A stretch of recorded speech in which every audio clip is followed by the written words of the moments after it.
So this is gonna be a fun day.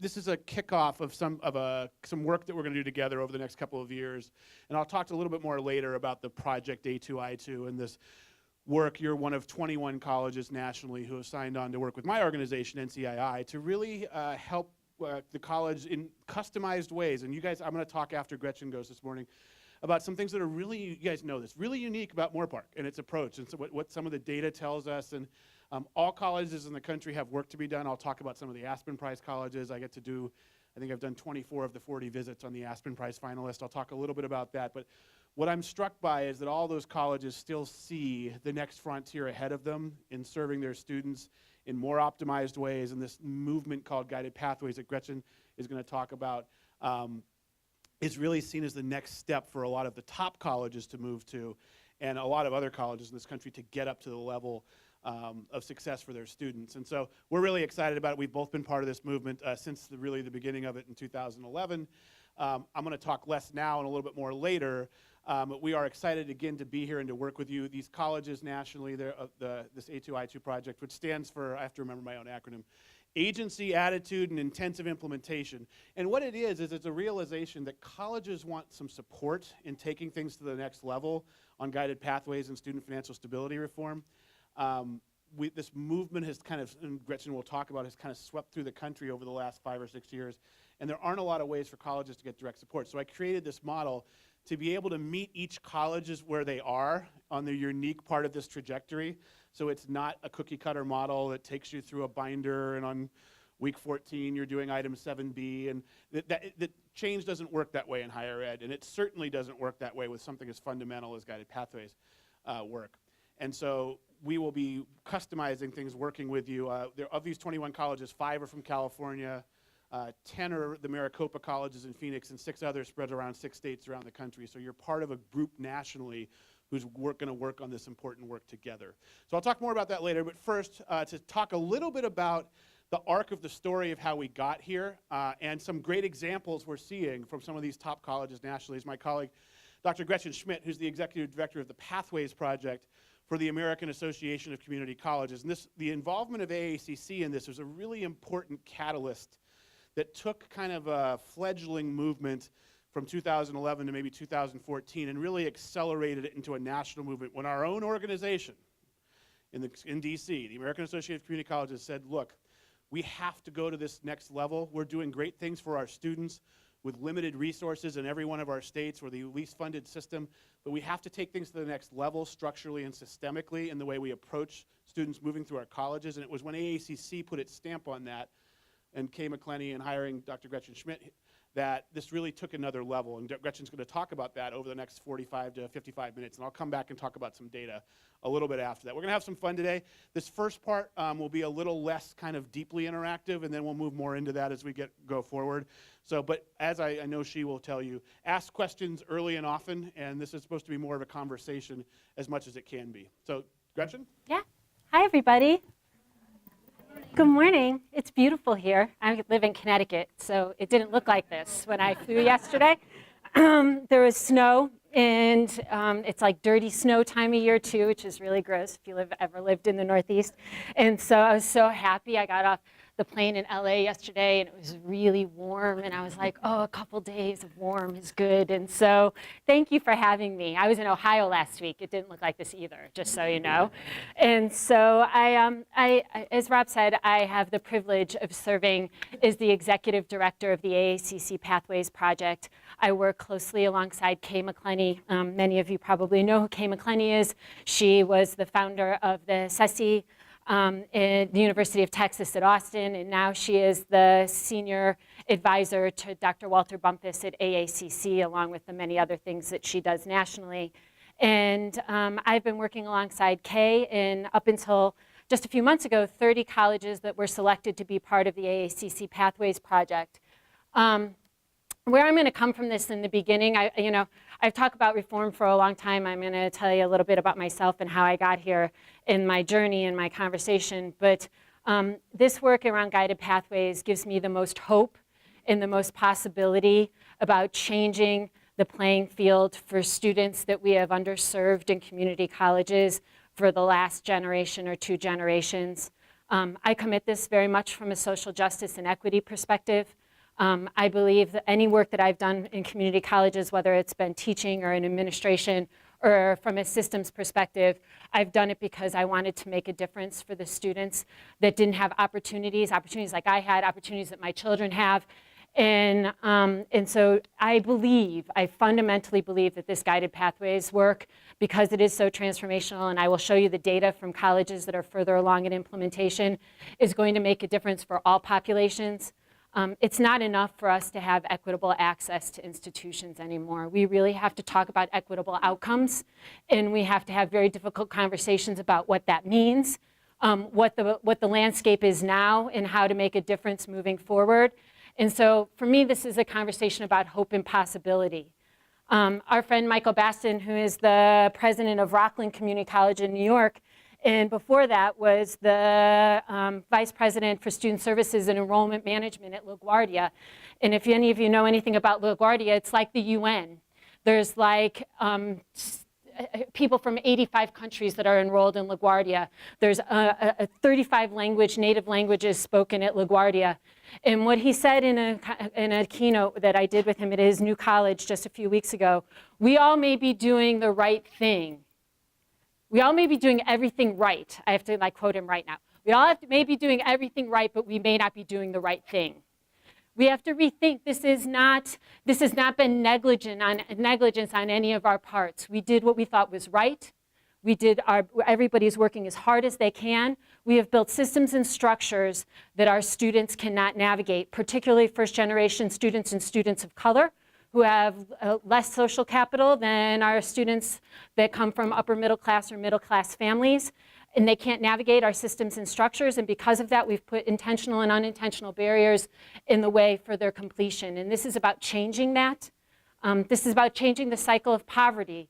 The number one indicator of whether a student goes through post-secondary education still now, as it's been generations and generations, is the educational attainment level of the parents of the children. And so I have a PhD. My daughter is going to college. She will be a statistical unicorn if she does not get a bachelor's degree. And she will be cut off for the rest of her life. And she likes nice stuff, so she will go to college. But that makes a difference. It makes the number one difference. We are breaking the cycle of poverty. So how did we get here? So this guided pathways stuff really seems, in some places that have not been involved in national reform initiatives, like it kind of dropped out of the sky. And I want to talk to you a bit about the history, just to tell you how the arc of reform and how we got here. And so it doesn't so much seem like it dropped out of the sky. I am a stalker, and this being stuck in this space is going to drive me crazy. So I'm going to start walking down this aisle, and you people in the front, forgive me, I'll come back. Oh, I'm being filmed. I can't do that. Okay. All right, I'm going to try really hard to stay in the front of this room, and it's not going to be easy, I promise you. This all started with Achieving the Dream. Achieving the Dream is 13 or 14 years old now, which is unbelievable to me. When Achieving the Dream started, I had just taken a job in Virginia. Before I was in Virginia, I worked in Arizona. I ran the transfer system in Arizona. I was in a joint legislatively appointed position to manage the transfer agreement between the community colleges and the universities in Arizona. And I went to an interview in Virginia for a job that I didn't get. And the vice chancellor at the time was a gentleman named Monty Sullivan. He is now the head of the Louisiana Community and Technical College System. He was my age, and he interviewed me for a job that I was probably not qualified to do at the time. And he's and then an internal candidate sits me down afterwards. He's like, I like you. He's like, you're risky. He's like, I like you. He's like, I'm going to create a job. I have money to create a new job. I'm going to create it, and I want you to come back and take it. And I was like, yeah, sure. I was young, but I didn't know anything. And so I got there, and I became the director of educational policy. There was no job description. He just hired me as create your own job, which is scary and exciting at the same time, because you're falling into this system. Virginia is a very highly centralized state. We had 23 community colleges, one chancellor who hired and fired all the presidents, one gubernatorially appointed board. So it was very centralized. Working in the system office, it was a very centralized structure. And so I got hired, and Virginia was one of the round one states in Achieving the Dream. They had one meeting before I got there. And Monty said, This is going to take a lot of time, and I can't go to all these meetings, and I'm not exactly sure what it is, so consider it yours. And so Achieving the Dream in Virginia became mine. I was the state policy lead for Achieving the Dream for Virginia. We had 3 very rural colleges that participated in Achieving the Dream. Mountain Empire Community College, which was in, like, you know, the little point in Virginia that's closer to Tennessee and Kentucky? That's where Mountain Empire was. It's 10 hours from Richmond. And so I could have gone home to Connecticut before I could have gone to Mountain Empire.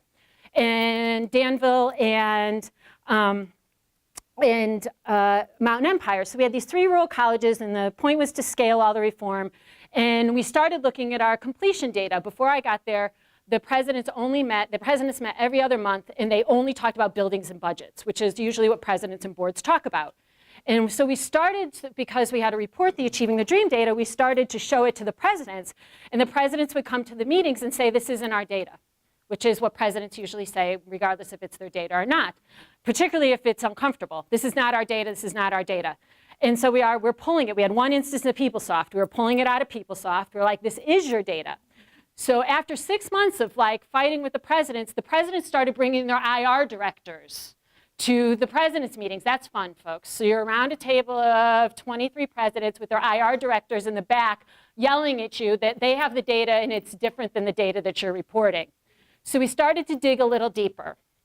When Virginia implemented PeopleSoft 2 years before I got there, they didn't want to make the admissions and records and financial aid officers uncomfortable with the new PeopleSoft system. So they allowed them to translate all their legacy data definitions into PeopleSoft when they implemented PeopleSoft at the 23 colleges. Therefore, they implemented PeopleSoft 23 different ways at 23 different colleges and a 24th way at the system office. So what does that mean for data, folks? You don't have to be in your IR office to know what that means for data. It means your data is garbage. It means that the data definitions were close, but not exact. We spent 18 months fighting it out with admissions and records offices and financial aid officers and HR officers, coming up with a common set of data definitions for both the academic and student services and the HR piece of PeopleSoft. And then we had good data. 18 months it took. And so then we really started pulling our data. We kind of put things on a hold. We reported to ATD. We had asterisks next to everything that said, yeah, this is the best we've got. And we started looking at our data. And that's when we're in the age of, oh my God, we all realize we have a dev ed problem. If you are an African-American male, 3 levels down in dev ed in Virginia, you had a statistical 0 chance of completing a credential in Virginia. That's 23 community colleges, an enrollment of like almost 1 million students. You had a 0 chance of getting out. Now, you only go up from that, folks, right? There's only up from 0. So we made the decision with pushing from Gates, because this is when Gates really thought that developmental education was going to solve everybody's problem, right? So they pumped money into dev ed reform. Virginia was one of the states that they pumped money in for dev ed reform. We spent 18 months reforming dev ed as a system. The colleges participated. It was driven by faculty, and the structure was driven by faculty, but they had deadlines. They were doing it. There was no opting out. There was going to be an on-off switch. We had turned off the old dev ed system. We turned on the new dev ed system. We completely changed our placement practice all over 18 months to 2 years. And then Davis Jenkins wrote a book, wrote an article called Get With the Program. By then, they were mining Virginia data. CCRC was mining Virginia data because we had system data and it was good. And people were sick of looking at Florida data. If you look in the early CCRC research, in all the early Achieving the Dream research, it's all done in Florida because it was the only place that had good system data that you can make generalizations. And so everybody got sick. Everybody was like, oh, it's just Florida. If they can do it in Florida, it's not the same anywhere else. They can do it in Florida. So then, when Virginia had really good data, they started mining Virginia data. We had a data sharing agreement with CCRC. They mined all of our data. They got flat files from us. So the unnamed southern state in the early 2000s in all of CCRC's research is Virginia. So Davis calls me up and said, I'm writing this research article. It's called Get With the Program. He said, I'm going to share it. We're releasing it at AACC. I want to share it with your staff. And by then, I was the Assistant Vice Chancellor for Academic and Student Services. I had led the DevEd reform. I say that that there's still voodoo dolls of me on desks and math faculty members and all across the state of Virginia. And Nikki Edgecombe did qualitative research on the DevEd thing, and she's like, that's actually true, Gretch. There are voodoo dolls on your desk. And so Davis calls me up, and he's like, so what I have to tell you is that all that DevEd stuff that you just did, it was the right thing at the time, but what I'm telling you is that it's never going to move your needle as a system. He's like, I'm telling you, I'm going to show you this data, and he showed us this Get With the Program data on a webinar, and I hung up on him on the webinar, and I said, and I called him back up when I wasn't in the room with all my staff, and I said, dude, you came to my president's meetings, my board meetings, you put me up on a stage. I've been on every stage around DevEd reform in this country, and now you're going to tell me all this work I just did for the last 18 months is not going to make a difference for the students that we're serving? He said, yes. And I was like, you've got to be kidding. And we fought in public, and we fought in private, we fought on stages and presentations, but in the end, Davis Jenkins was right. DevEd isn't going to solve your problem. That this research around getting students on a clear and coherent pathway through an institution with an end goal in mind, building structures around it to support them through the path, and then reforming DevEd as an on-ramp into those programs of study, that's the only thing that's going to make a significant difference, and I'll show you how that looks. So then Gates made the bet, completion by design. In what year was completion by design? 2010, 2011. By then, I had left Virginia. I went to work for a think tank in Boston called Jobs for the Future.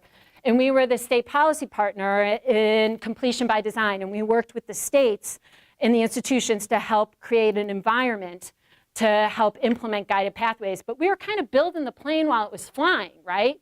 But this is how we got to here. So this wasn't done just because they wrote like Redesigning America's Community Colleges book.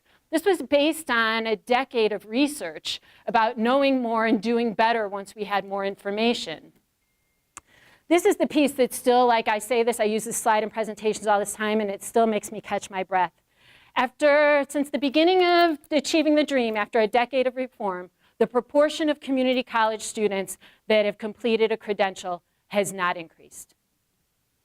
The number has increased based on enrollments, ups and downs in enrollment patterns, but the proportion has not increased.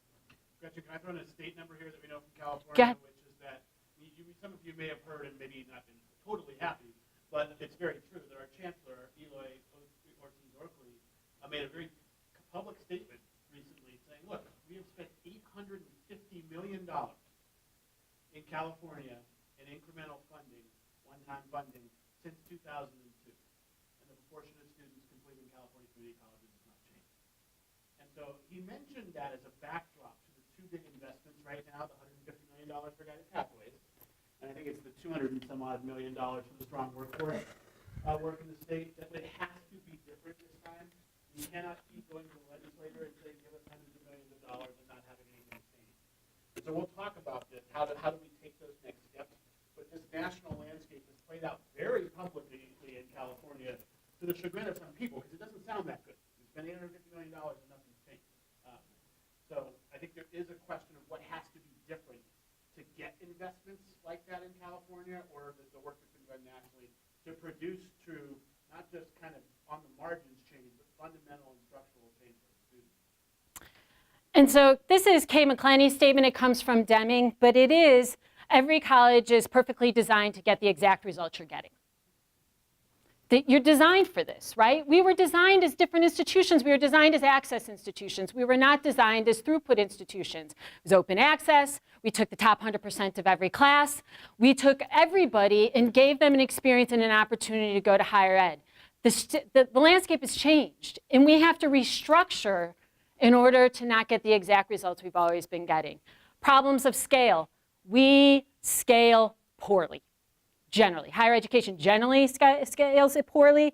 Community colleges are notorious for running really, really small, really, really successful boutique programs run by very, very smart people who like that boutique program that sit in a trailer on the back of your campus. And those 45 students they serve every year, they're lucky. But they're the lucky 45, right? We don't design it so those 45 become 4,500.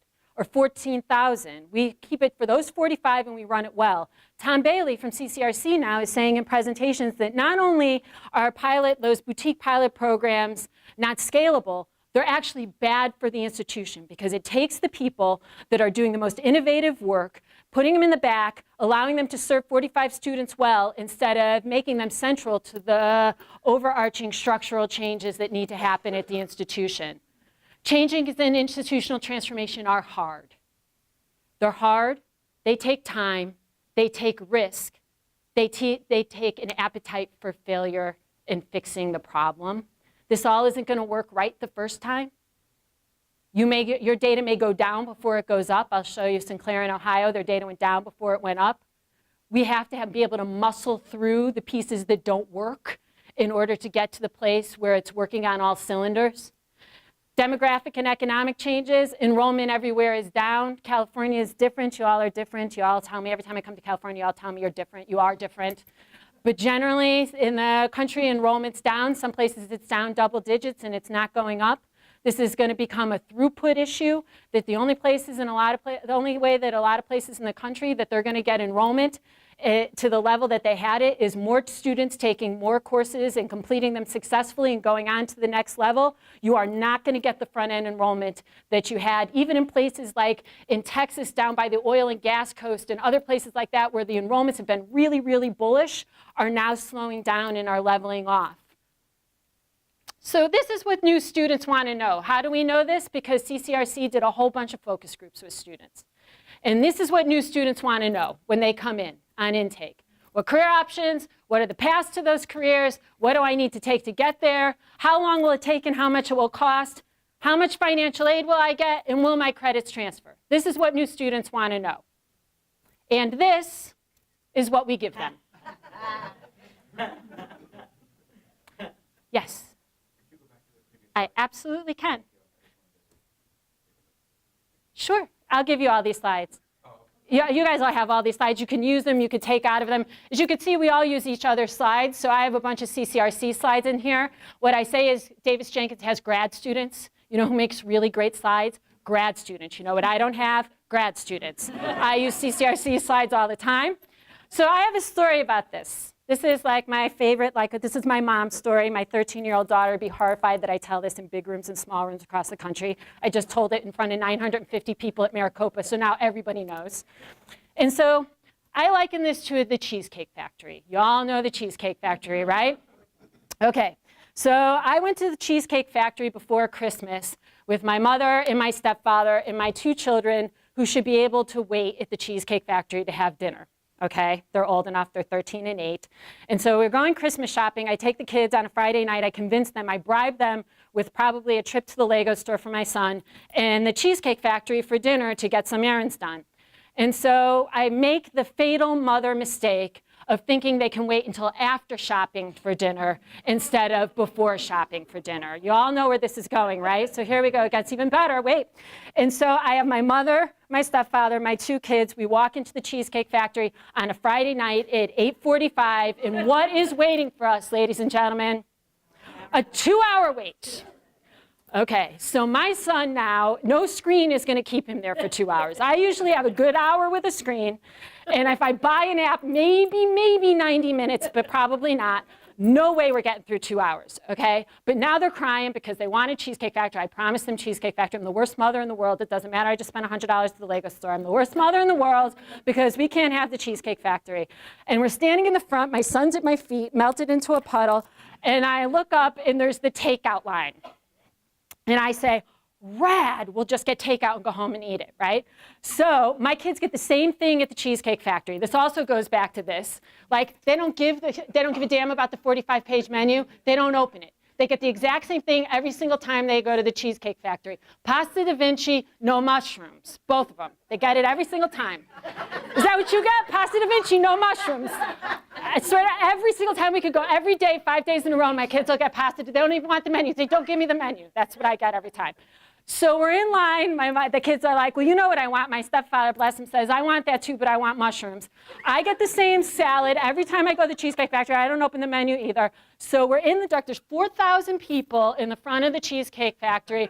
My mother, God bless her, takes out opens up her bag, takes out her phone in her glasses, puts the flashlight on the phone, and starts going through the Cheesecake Factory menu while my son is having a nervous breakdown on the floor.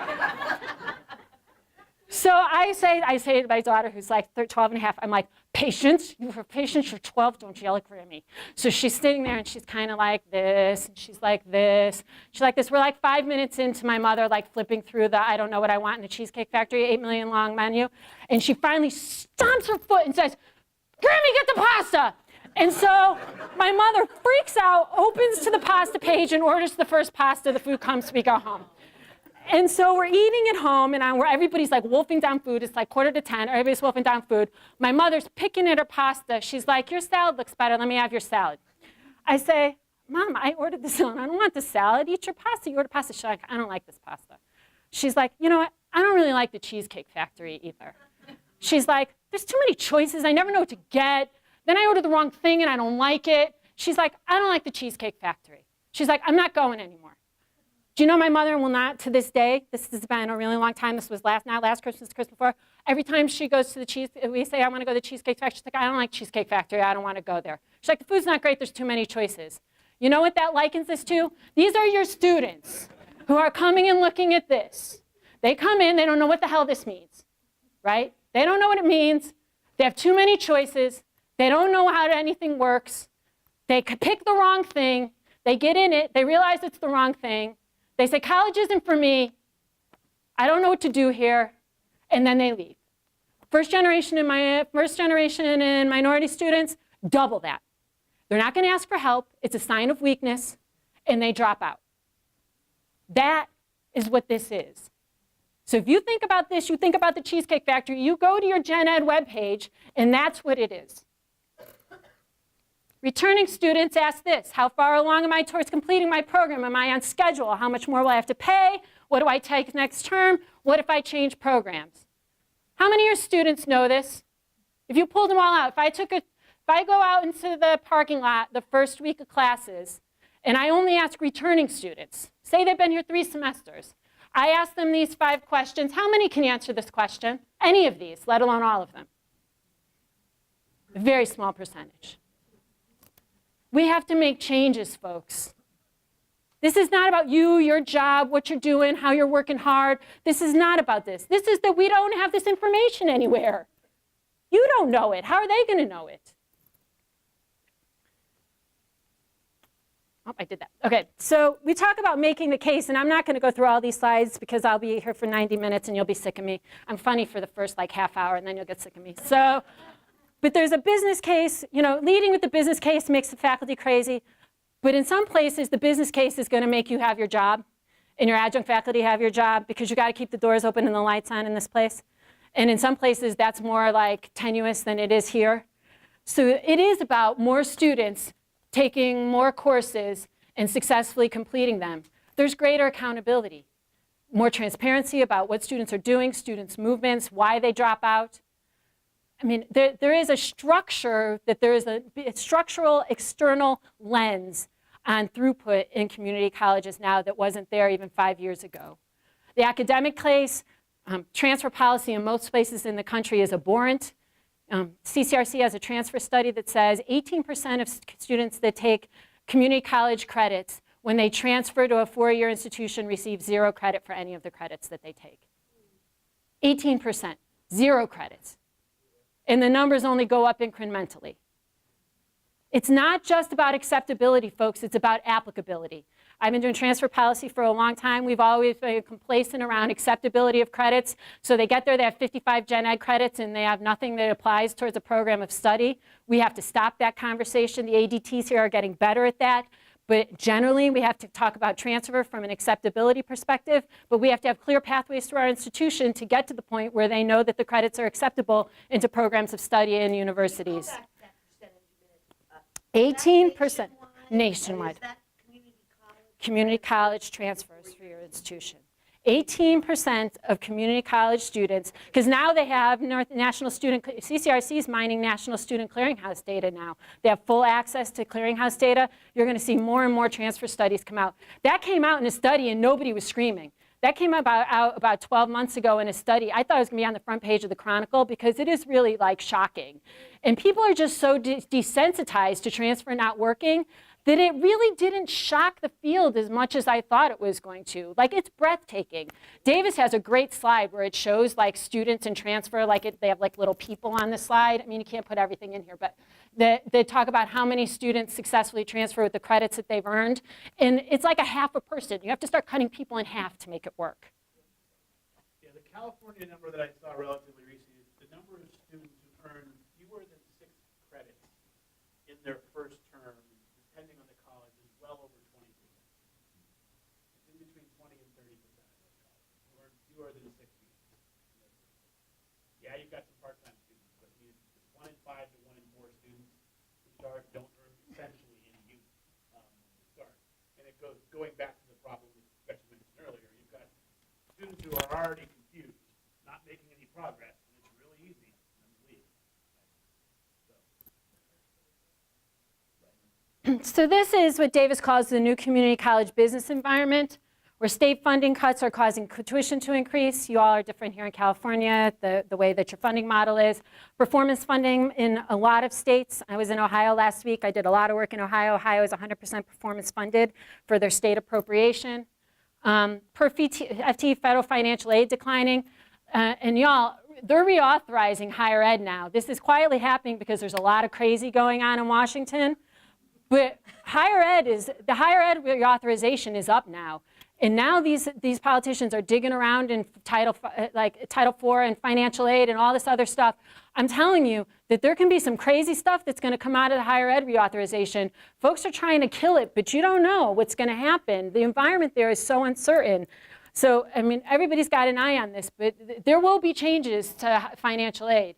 A high school population nationally is declining. Dev ed enrollment is dropping, which causes you all have a high, like because you have self-placement here. I was looking at your dev ed data yesterday when we got here, and I was like, this data is wacky. It's so crazy. Rob's going to show it later. But now I know why, because you have to know why, the context of why people's data is the way it is. And he's going to talk about that. I'm not going to talk about that. And increased competition from public four-years. And this is in a lot of states where there's a lot of regional four-year institutions that are poaching community college students to keep their doors open. Texas, Ohio, North Carolina. And so the new business model is focused on retention, market careers and programs, not the institution. Ensure all programs lead to student goals and ensure students all have a plan and that you're monitoring their progress towards the plan. And I'm going to show you what this looks like in practice. And build regional talent pipelines.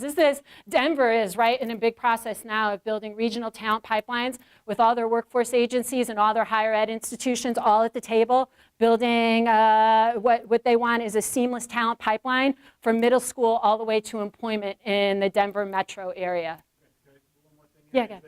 We want to be really clear when we talk about a program focus and program leading to student goals, that transfer with junior standing in a major is a very important student goal. Absolutely. It's not about some TCE versus transfer, academic versus career.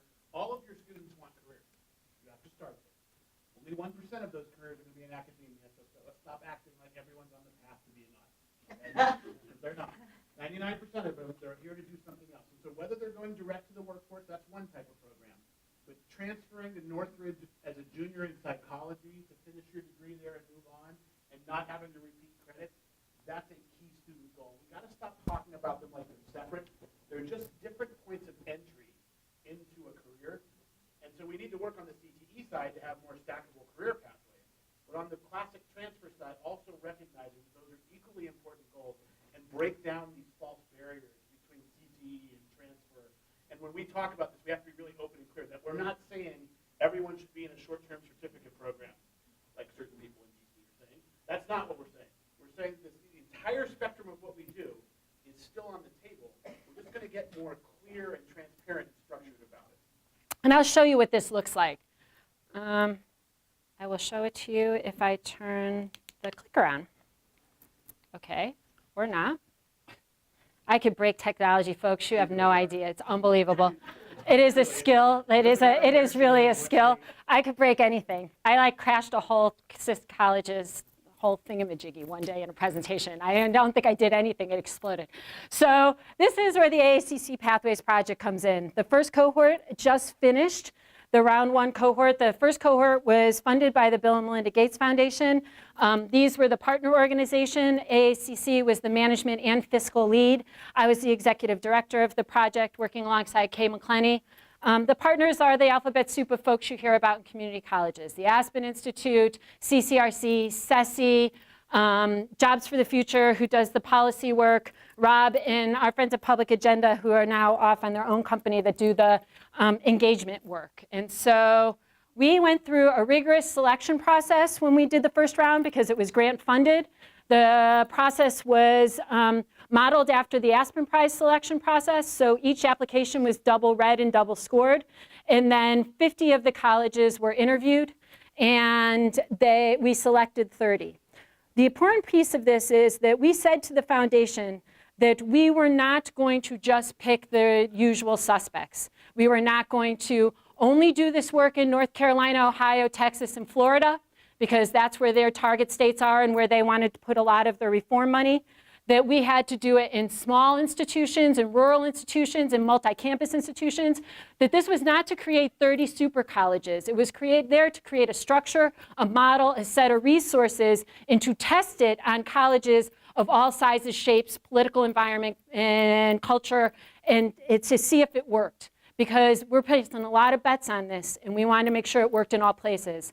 I am an advocate for the rural. I worked in Virginia for a long time, and I worked in Arizona. We had in both of those places, we had two big, giant urban monsters that drove reform. In a lot of rural institutions, we had to run to keep up with them. In Arizona, it was Maricopa and Pima. In Virginia, it's Tidewater and Nova. And so the rurals got shut out of a lot of stuff. And so it was important to me that the rural institutions were represented. 10 of the institutions out of 30 have enrollment below 6,000.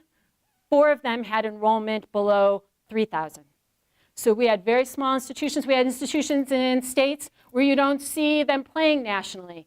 Lynn Benton in Oregon, Wallace State in Alabama, Western Wyoming, Community College of Philadelphia, which if you like Google in the Chronicle, Community College of Philadelphia, and like faculty unions, and see like, I mean, everybody stayed away from them because they had a very toxic environment there.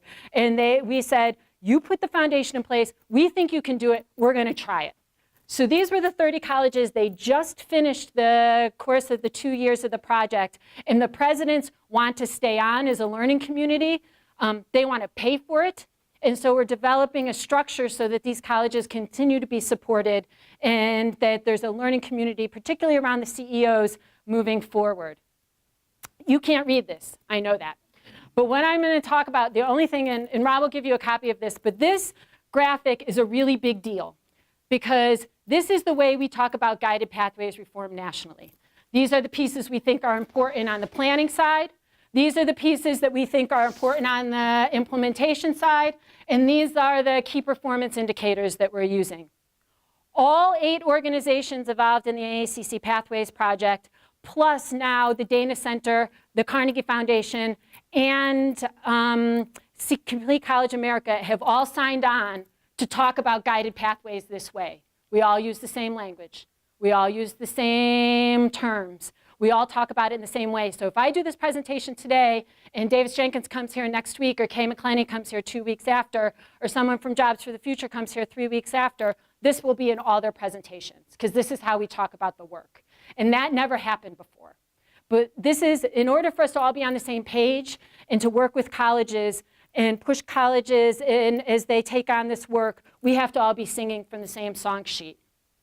So this is off the screen. So look, there's a 4th one down here. But I will tell you that the 4 practices, the pillars of implementation, and it sounds really easy until you start doing it, is clarifying the path, getting students on the path, keeping students on the path, and ensuring students are learning.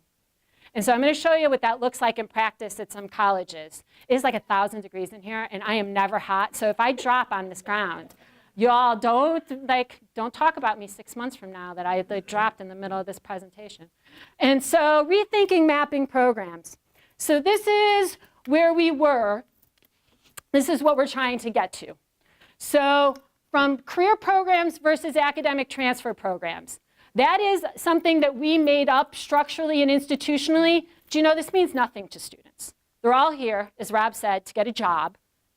Maybe a job after they get a certificate, it may be a job after they get an associate degree, maybe a job after a bachelor's degree, it may be a job after a PhD. But they're all here to get a job. This is an artificial distinction. It was driven by funding. But this has got to go away. And as we think about developing meta-major-like structures, and you can call them whatever you want. There's tons of names out there, academic and career communities, field of interest, institutes, schools, whatever the heck you call them. It is a combination of the academic programs and the traditional CTE programs under one career cluster so that students see the pathway all the way through that discipline while they're at this institution and the credentials that they can earn on the way. So you don't have an academic transfer business program and a CTE business program. You have a business program. And I'm going to show you what that looks like. A la carte and just courses, distribution requirements, and electives to program maps with recommended sequences and recommended electives and general education courses so that the knowledge, skills, and abilities identified by faculty are included in that cluster of courses, whether it's for a certificate or a degree. Algebra is the default math path. You guys are ahead on this in certificates and degrees versus degree pathways with embedded certificates. And this is what this looks like in practice. This is Northeast Wisconsin Technical College's program webpage. They have their big old list of programs, but it's secondary. These are their meta majors. They called them fields of interest. There's 13 of them. There's too many. I told them that. Everybody told them that. 8 to 10 is about where behavioral economics says that students make good choices. When you get past 8 or 9, they start the choice architecture gets slimmer and slimmer. One reason for that there that's important to know in their context is that they were formerly a technical college. That's and why. They became a comprehensive college in the last Wisconsin system 10 to 15 years. So they have some very specific technical programs. This is one of the things we'll talk about during the meta major presentation after the break, is it's all what you do with kind of the things that don't fit. And sometimes colleges, the things that don't fit, give them each their own meta major, and other times they kind of lump them in other places. So this is one way of doing that, but it's partially because they had some really specific technical programs. Like you're going to have that issue with, is it the animal, what's it, the animal program? What's it called? EDIM. Exotic Animal Training Management. There's no way in hell I was remembering that from last night. But that's a very specialized program that you'll have to figure out, is it in allied health? Is it somewhere else? Like, you're going to be doing Or is it, right. So they kept them separate for their reasons and their structures. They're doing great work, so we say good luck, Godspeed. And so I'm going to show you what this looks like as we drill down. Y'all might want to turn the lights down or off just so you could see this. Yes? Would you mind reading the 13 just so we see? I can, if I can read. I made the decision that I really need glasses too, which has been very hard for me. But okay, agriculture, food and natural resources, architecture and construction, business, digital arts, energy.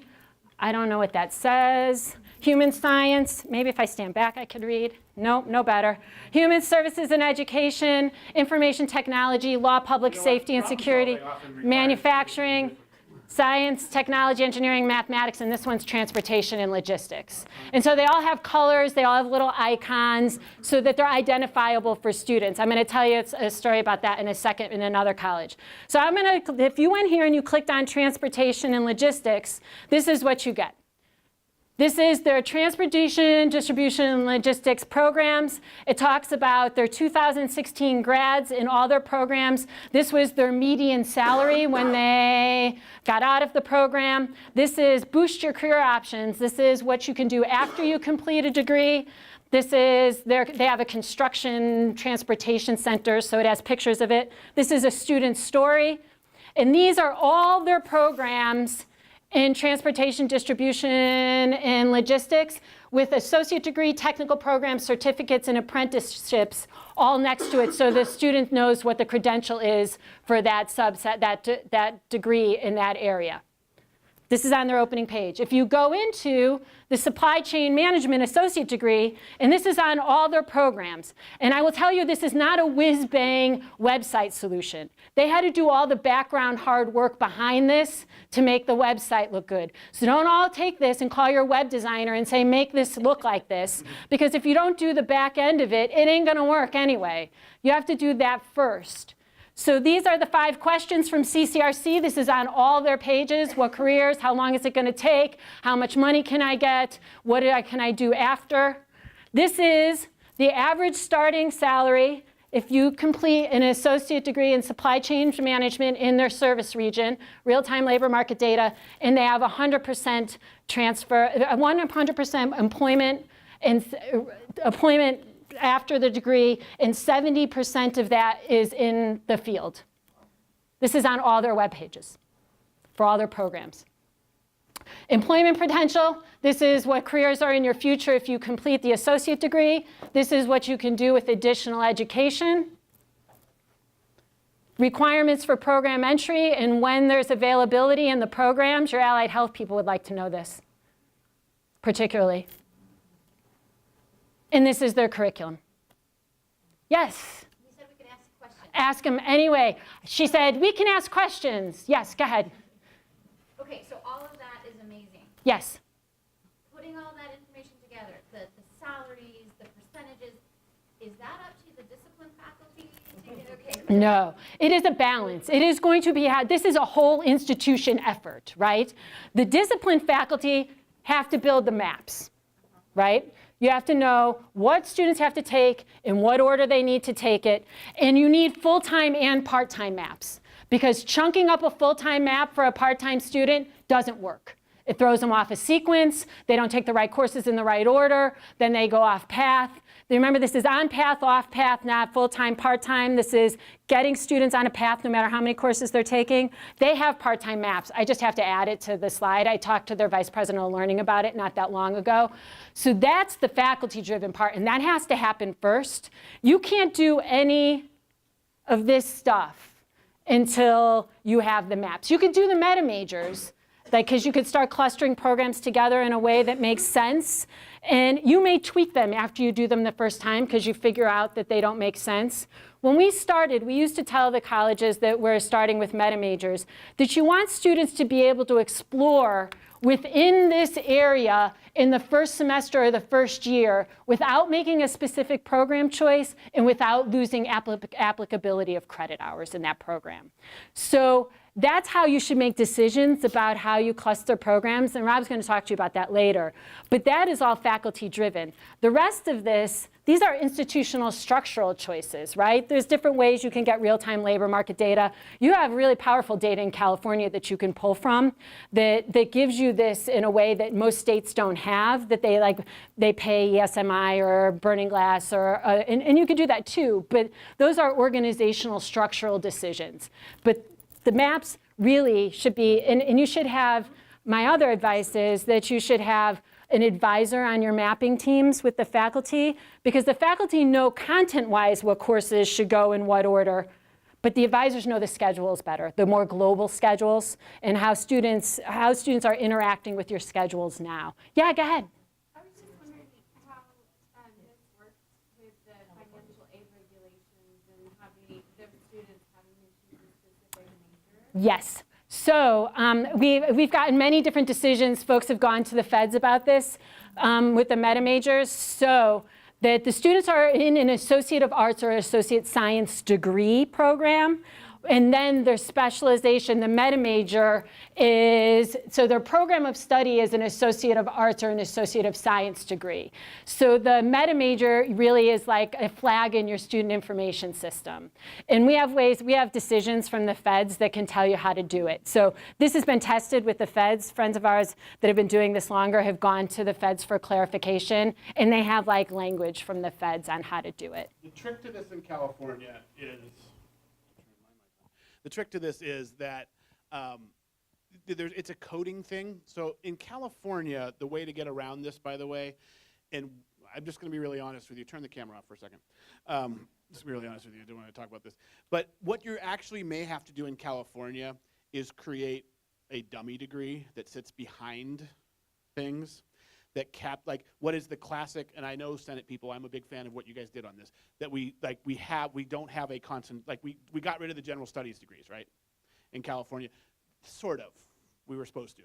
And have concentrations in all of this, right? So you can have the general one be the backbone that isn't public, and then they can go into this. And look, this is one of those things where the feds are just trying to catch up, because what they did was for the right reason, but then it kind of stifled innovation, because what we're trying to do is help people get a better program selection that's more informed and get more people through. So they're getting that, but it takes them a little while to catch up. So when you get to that point, we can talk about the mechanics of this in California. We do have Bakersfield and Mount Sac and Irvine Valley and Skyline and Sierra's experiences to draw on in California on this. I got the greatest note from Glenn Rockmore from Irvine Valley a couple weeks ago, that he said he was a first gen, I don't know if you all know Glenn, but I didn't know that Glenn was a community college student. He went to community college part-time. He worked on a farm. That's how he entered the California system.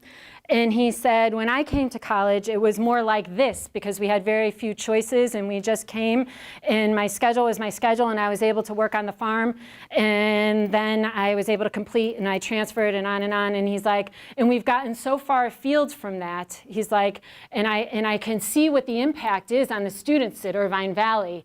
He's like, this project put that all on the table. It laid it all to bear. He's like, and we're making really hard choices here, and it's not easy work. He's like, but he's like, I'm going to see it through. He's like, this is going to work here, and I'm going to see it through in my time here, and I am grateful for the opportunity to take the risk to do it. And so it's things like that keep you moving forward. And so it's rethinking student onboarding. I think that this is one of the most significant changes that we're seeing. And I'm going to talk to you about advising in a second. But it is, it's moving from career services to being the things that students may or may not do in the last semester before they leave here, to college and career exploration from the beginning on intake. What program do you want to go in? What are you good at? I'm going to show you some intake sheets from Jackson College in Michigan. A more holistic intake process, whether you do it in a student success course, you have mandatory orientation, however you do it, that there is a conscious effort in the beginning to talk to students about what their end goal is and how they're going to get there. Instead of signing students up for a current program semester schedule, that they get a full program plan upon intake. And so that they see how long it's going to take and the time and the money it's going to take for them to complete. A more holistic assessment, you guys have that under control. Co-requisite academic supports instead of course-based remediation, and critical program courses. I was at a college last week where the faculty kind of just like jumped on this critical program thing. Colleges are doing this, but you have to have your maps in place to know what your critical program courses are. But there's colleges that are using analytics in programs after they have programs in place and sequenced to look at the courses that they know students have to be successful in order to complete the degree program. And that if they fail or get a C or below in a certain course in their sequence, that the likelihood of that student completing drops significantly. I just read, I know a lot about Broward College. I've known David Armstrong for a very long time, and they were in our project. But I just read their application for the Aspen Prize. And they have all their maps in place and all the stuff, and their website's great, and they've mapped everything. They then went back and looked at the 16 courses that they knew students had the hardest time in and created the biggest barriers for the students to move through Broward. Broward is a behemoth. It's like 60 some odd thousand program students. They found the 16 courses. Instead of putting all their support in math and English, they divvied up their academic supports into those 16 program courses that they know students fail, and when they fail them, they drop out. It has increased their student success rate in those courses, but it's also created pathways because they get out of those courses and move forward in their subsequent courses. So their retention and persistence rates are going through the ceiling by creating their academic supports outside of just math and English. What's that institution? Broward in Florida. Oh, Broward. Yes, Can you go to the last I can.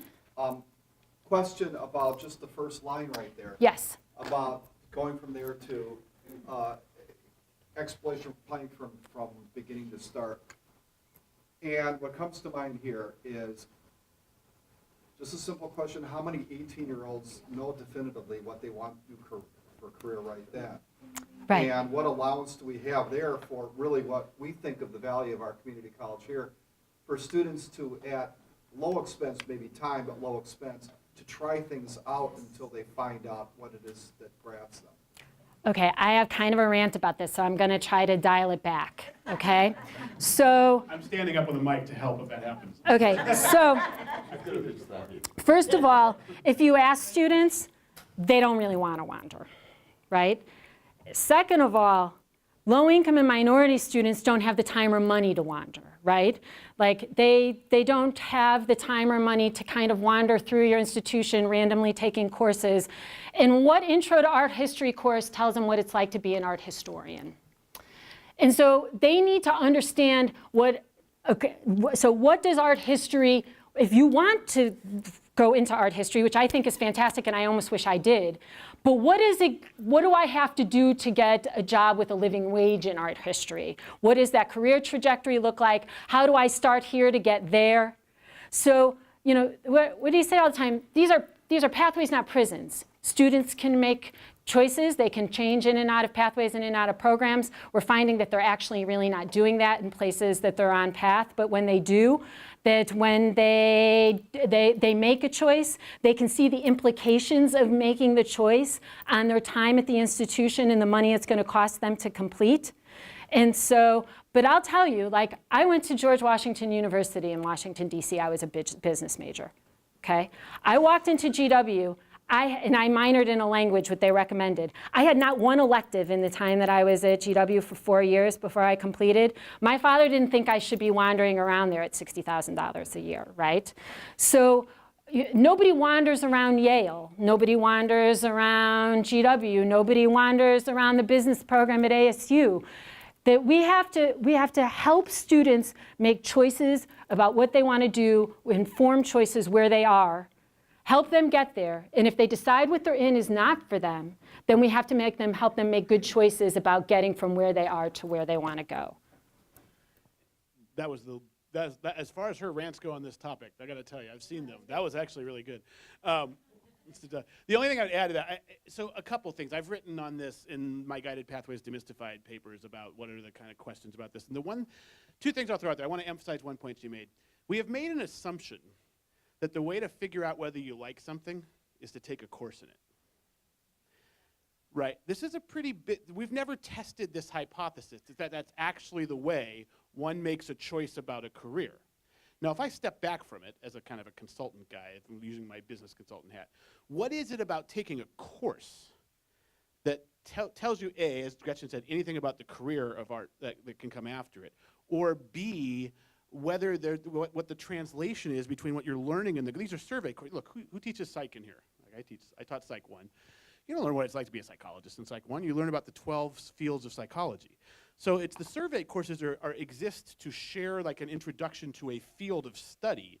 There's a big disconnect between that and deciding what kind of career you want. Now, the second thing I would say about what Gretchen said, which is I think we very strongly should be making the case that a degree in art history, if we fulfill the promise, by the way, that comes with a certain set of liberal arts or general education outcomes like critical thinking, communication, computation, creativity, and citizenship. If that art history degree guarantees that you're going to have those things, we need to change our marketing to the marketplace of outside of higher education, that we actually are doing something with an art history degree that qualifies someone to be something other than an art historian. Now, that value proposition does exist in higher education. Where does it exist today? Probably at about 25 universities in this country, where any degree will get you a job at McKinsey or at a Big Five consulting firm, no matter what it is. It's the Ivy Leagues, it's Stanford, it's schools that we don't care what your degree's in. We know you have, because you got in there and went through there, you have a certain level of achievement of these liberal arts outcomes that are going to apply in multiple places. So I think there's a bunch of things on this topic that we have to throw on the table. And this is, by the way, thank you for asking it, because it is a critically important point to discuss.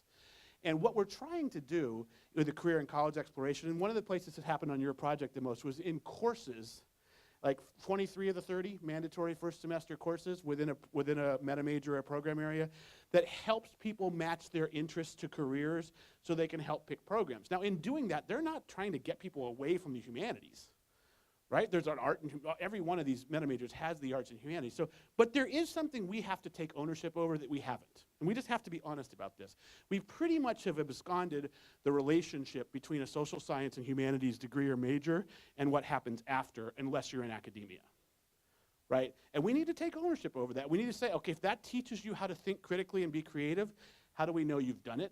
And how do we kind of take ownership over those programs? So I think I couldn't agree with everything she said more. Pathways, not prisons, right? And the other thing is we have to just step back from this, Phil, and say, what percentage of our students, especially our low-income students and students of color, are getting through with the current model? Look, if you had a 90% completion rate, I would love this argument, because whatever you're doing is leading to 9 out of, this, you would never have a 90%. No one would ever have a 90% completion rate. You can get close. But what's happening right now is the students who are getting through are the ones who come in prepared and have resources, financial and social, to help them get through. So the current system works really well if you have unlimited time and unlimited resources. But as Gretchen said, many of our low-income students and students of color do not have unlimited time and unlimited resources. And the final thing to emphasize again there, we've done focus groups in how many states with students about this issue, about whether they like wandering. CESI has dozens. California, what was it? Student Support Redefined, right? Remember that study that came out of the RP group? They did interviews and focus groups with 1,000 community college students in California from, I think, 20 some odd different institutions. And the two themes that came out of those focus groups the most is that students want to be directed and they want to be focused. Help me figure out what I need to take to get to where I want to go. So I think the trick is not to lose first of all, the last thing we should lose is the heart of our liberal arts education. When we talk about college and career exploration, we're not, even if you choose supply chain management as your AA degree, you're still doing 3 humanities and 2 social science courses, and we're going to try to create that rounded person who gets a degree in supply chain logistics or management. What we're talking about is actually connecting what students are here for, because go back to what percentage of them are here to remain in academia. And it's 1 or 2%, right? So the other 98 are here to do something else. So what this is about is taking ownership over being the bridge to that and helping students explore careers in ways that they're still going to take those courses. Another thing this does, by the way, is help you figure out if you don't like something before 3 years in, right? When you're starting to run out of the various things. So this is, we took some time on this one because this one's really important because it is a fundamental underlying, a lot of folks objecting to guided pathways thinking that A, there's no exploration, when we would argue it's guided, right? It's completely guided exploration. And B, that somehow we're underemphasizing the social science and humanities, when in fact I would argue you're going to get more art history majors if we make this connection for folks. If we say we're going to make this connection and deliver on it, you're going to get more people into more esoteric areas than we do today. I just want to know how much time I have. Before we started that rant, you were 20 minutes over. I know, that's why I got to know. I got a lot more, so I got to know how much time I actually have. I got to get I through. already was like reducing my part. That's We've good. done this before. And I've done this to her, so I felt like it was He like does it my to me time. all the time. I'm never first, and I always have like 3 minutes at the end to do 50 slides. So I'm happy that I'm over, and I went first. But no, really, how much time do I have? 15 minutes. Oh, I got to move. Okay, so Jackson That'll be College like in Michigan. 40 minutes over, by the way. Okay. Jackson College in Michigan. Dan Phelan in Jackson College in Michigan has done something that I think is noteworthy, and other colleges are trying to build around it. They started guided pathways before the project. They were in our project, but they started it before the project. And they realized as they started to restructure that their advisor to student ratio was higher than they could do with this work. Right? They had 1 to 1,100 advisor to student ratio. Their faculty didn't advise, and that they needed to rethink how they were doing advising. Michigan is very decentralized, but it is a very low tuition culture. And so he went to his board and he said, I want to add a student fee to our student fees, and I want to dedicate it to advising. And I'm going to stage it in over 5 years. And I'm only going to use that money to hire student success navigators, which they call them, which are like case managers, right? So they still have their professional advisors, but they have hired these navigators, which are case managers that deal with the whole student, that they have an assigned group of students. They have that student from the time that they are interested in Jackson until the time that they either graduate or transfer. And he said, we're going to get down in 5 years, we're going to get down to 1 to 250 student to advisor ratio. And I'm going to stagger this in. And the board said, yes, you may not use the money for anything else except that. We want an accounting of it, and we want to show that this is working. So they hired them. The first time they hired them, they said to the navigators, this is going to be rough for you because we're staging this in. And we're still going to do case management advising, but your ratio is 1 to 850. But we're going to hire more next year, so hang with us. So they went through the first year, it was bumpy, they did it with only new students, they had these navigators, then they went to the next year and they hired more. And the next year, they are 1 to 450 this year, next year they'll be 1 to 250 case management advising. Their intake, the advisor sits down with the student. They also have mandatory student orientation, new student orientation where they do career exploration, and they have a student success course that is all designed around their meta majors. So this is their new student worksheet. So not only do they talk about their academic capabilities, but they talk about how many hours are you working a week? Do you have children? Are you taking care of parents? How far do you drive to college every week? What days can you take courses? All the holistic stuff. Do you have housing instability? Do you have food instability? What is it like to be you here at Jackson College? So they have this for every student, and then it's entered in their new student information system. Then they have an intake sheet. There's like an interview sheet for students upon intake as they make decisions about what meta major should they go in. So here, they call them pathways. They have business, computer, technology, questions about if this career is right for you, the career categories, courses in school, and sample careers in the level of education that you need in order to have that career. This is all done on intake before the students make any choices about anything. So this is Rethinking. Let me tell you what San Jacinto is doing in Texas. San Jacinto is outside of Houston in Texas. I love them because it's run by all women. Nothing wrong with all you men in the room, but it's run by all women in Texas, which, you know, like, you can be run by all women in California. Anything run by all women in Texas is a whole different ballgame, right? So, and they're surrounded by big colleges with big, strong chancellors. Brenda Hellier and Laura Williamson run that college, and they've been running it under the radar, and they are doing incredible, like, mind-blowing things at San Jacinto. They just tested this intake process this semester with 350 students. They're going to scale next year. All new students have a 2-week orientation onboarding focused on getting on the path, connections to careers, connection to their meta major. All new students, it's for 2 weeks, and it's on their program schedule, and they do it as a learning community.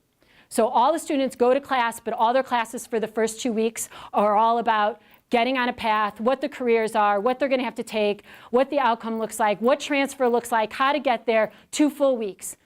The classes don't start until the 3rd week of the semester, and all those students will then move forward as a learning community for that whole semester. The onboarding 2 weeks are taught in conjunction faculty and advisors. And then those advisors stay with those students in the meta major. They piloted it this year with 345 students. They did it with their STEM and their allied health meta majors because they thought it'd be the easiest way to test the system, and those students could move between those meta majors pretty easily. So they tested it this year. They lost, I saw them in November, right before Thanksgiving. They lost 5 students by November out of those 345. All of them were for non-academic reasons, and 7 of them changed meta majors by November. They're doing it at scale for all new students next year. 3,000. 3,000. College has 30,000 students if you add it all up. 5 campuses. 5 campuses. This is scale. They're like, something bad's going to happen. We know it. You ask Laura Williamson, she's the quietest little lady from Texas. She'll say, something's going to happen. She's like, we tested our systems. We hope it's going to work. We have the best intentions of it working. But when it blows up, we're going to fix the problem. We're not going to stop doing it. They're the most courageous ladies. You don't know. I'm telling you. Like, I love them. So what makes for a good plan? Covers an entire program based on default program maps, customized for each student depending on how they start and where they start. This is really important, and I'm going to get to data I'm going to fly through now. 1 program course in the first term, 3 program courses in the first year, and we have data from Tennessee about why that's important and easily accessible by students and faculty, and tied to scheduling and registration. So they have to be able to take the courses on their plan in the order that they're taking it. Rethinking student advising. Folks, this is the question I get the most when I go to colleges. How should we change our advising? I say, change it in the structure that works in the culture and the climate in which you live, that there is no one silver bullet advising model. Everybody's contracts are different, everybody's structures are different, but these are the big tenets of it. That students get just-in-time support along the path. It is not just one shot like inoculation for advising. It is done as much as case management as you could get to. We know that that works for students. Advisors teach and faculty advise. It is a much more holistic model of advising. Where the handoff is, how you do it, that you have to decide for yourselves. There's no one right answer. That students aren't full-time or part-time. They're on plan or off plan, depending on how many courses they're taking that semester. And scheduling courses on the student path to suit their schedule. The days of rolling schedules are going, that we offer the courses that students want to take and need to take to complete when they need them. This is the student dashboard at Indian River State College in Florida. Ed Massey there runs an incredible shop. They're always an Aspen Prize finalist. They're like the Susan Lucci of the Aspen Prize, but they're awesome. The piece of this that I want to show you that I think is most important, I'm not going to go through the whole dashboard. This is where the student is on their academic plan. How far much they have taken, how much they have left, and what courses they have to take and when they're offered. You can't do this if you don't have your maps done and your schedule tied to your maps. And this is the advisor. This is their advisor. Here she is. This is her dashboard for that student. It has the same thing on it. Those meters down there were their placement test scores. So you kind of have a sense of where they were at various pieces of time. We've seen cool visual representations of other places, including that pie chart being the classic fundraising thermometer. Walla Walla in Washington does that. It's very cool. And the student, we did focus groups, and the students talk about, I need to see that rise.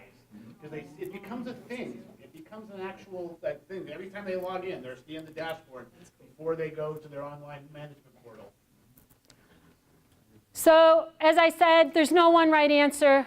Personal advising, just-in-time, case management, connection to faculties and others in the field, and responsibility for guiding students through.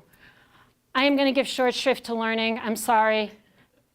What I will tell you is that the learning piece is the piece in the beginning of the Guided Pathways movement that we left off, and it was a really big mistake, because none of this works if it doesn't go down into the classroom, that there's not a more holistic approach, that this is about teaching and learning and what students are learning in their programs and how the outcomes that students are learning in individual courses roll up to the outcomes in the program of study that are related to your institutional outcomes and then to your transfer partners or your workplace outcomes.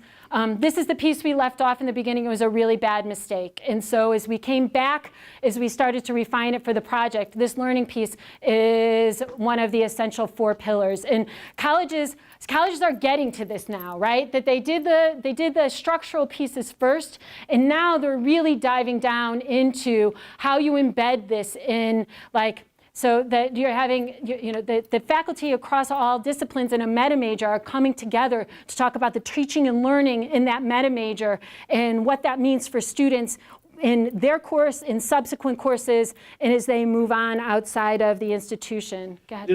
Just to be clear, these structures we're talking about on the teaching and learning front here are faculty-driven and faculty-led. Yes. Right. And now, supported by in professional California, development. obviously, the Has 10 to plus be. 1 would require this. But we in California, we maintaining half-time residents in California, like we in California tend to think, well, the other states don't do anything that's faculty shared governance or faculty primary reliance. Now, it's not called that. But if you don't have that, this isn't working. Yep. Right? Whether it's a formal structure that looks like Senates in California or an informal structure. Ian Walton and I, the former academic senate president of the state, are old friends on this issue. And when we would go around on Aspen Prize things, we're not looking for the formalized structure. We're looking for whether there's faculty-led and a culture of teaching and learning. And a number of the colleges, this actually scared me very much when we heard this at the start, like 4 or 5 of the 30 colleges were taking on revisions of their liberal arts approach. Their gen ed at the same And time. the gen ed approach to make it a deeper, more kind of the 21st century learning outcomes. And they've tied it to this, and they did it. Like I thought doing those things at the same time was a really bad idea. But they've taken on, what does it mean in the 21st century to try to produce those 5 C's I mentioned earlier? How do we go about doing it? The cool thing about it, though, the reason to spend 2 minutes on this, is you're actually, for the first time ever, talking about how this stuff goes together. Oh, all right, yes. Right? So we say critical thinking matters. Okay, where's that happen at Moore Park right now? Each of you who are faculty can point to a place where I think it happens in my course, but we've never talked about how to develop it or how it flows over time. The cool thing about these program apps is it's not just discipline courses. We're talking about the progression of gen ed that can lead to something and build on something. No student in the history of time has ever sat down when they sat to do their schedule in a cafeteria, traditional model college, and gone, you know, I'm taking art history this semester, which is pretty cool on the creativity front. And that's a little bit of communication built in there, but I really need to balance this with some computation and a little bit more citizenship, so I'm going to take an international business course. Right? That's never once happened in the history of time, right? However, faculty talking to faculty about how discipline courses fit with recommended electives and how we build over time, that's now cool. Some of the conversations that came out of Jackson earlier and Lansing, some of the colleges who took this on. So one of the things we're trying to leave with you here is the idea, this isn't some quick fix like initiative thing like you can just put in the back trailer and work on. This is all connected. It's why it takes years to work on this, and we have to stay with it and work on it together. We're going to talk about meta majors after the break. The meta majors cause, I'm going to show you like 12 other things you got to think about. We're going to go out and have an exercise later about grouping programs into whatever you want to call meta majors. That's the easy part. Now comes what do you do with that? We'll talk about that later. But the point of the teaching and learning, and we elevated it because it is that interconnected to all of this. And issues like the ones Phil brought up, we have to be able to interject that thinking into the conversation and build it into the structures that we have. Because these are, a lot of them, 18 and 19-year-olds who need what we think a more guided exploration of these issues that will help them lead to something. Yeah, and now colleges are rethinking professional development, significantly rethinking professional development, and changing hiring practices. The other thing that Jackson's done, and I'm not going to be done in 15 minutes. The other thing that Jackson has done, I know it's good. I'm going to take the whole time. I'm going to leave him 5 minutes at the end, so then he could tell the story about how I did it to him. The other thing Jackson has done, and don't take that they have completely changed their hiring practices. First of all, they're small. Dan Phelan, the president of Jackson, hires interviews every single person they hire on that campus, from someone that works in the cafeteria to a dean and a vice president, every single person. They have tenets of what it is to work at Jackson that is in every hiring committee, every job listing. This is what this is what our culture is. This is what it is like to work here. They're in Michigan, they're a strong union state, that they have a 60-day period that is like a trial period of working at the college. After the 60 days, they bring new employees in and they say, is this what you thought it was going to be? Is this the job that you wanted? Is this the place that you want to work? And if they say no, they give them $1,000 and a letter of recommendation and say, I'm sorry that this didn't work for you, but this is not the right fit. And they send them on their way. If you don't think that changes culture, folks, this is courageous stuff. This happens over time. This is culture building. And I'll say another thing about union and non-union environments. Look, I worked in Virginia. It's a right-to-work state in a very centralized system. I could not beat faculty into submission as a vice chancellor in Virginia, right? People are only going to do what they're going to do. Like, the thing with having union and shared governance is you all have a voice. In right-to-work states, what faculty and the staff do when they don't want to do something is they passively resist. So they'll do exactly what they're doing. They'll jerry-rig the system to make it work, and they'll passively resist it and do what they wanted to do in the beginning because they don't have the same kind of voice.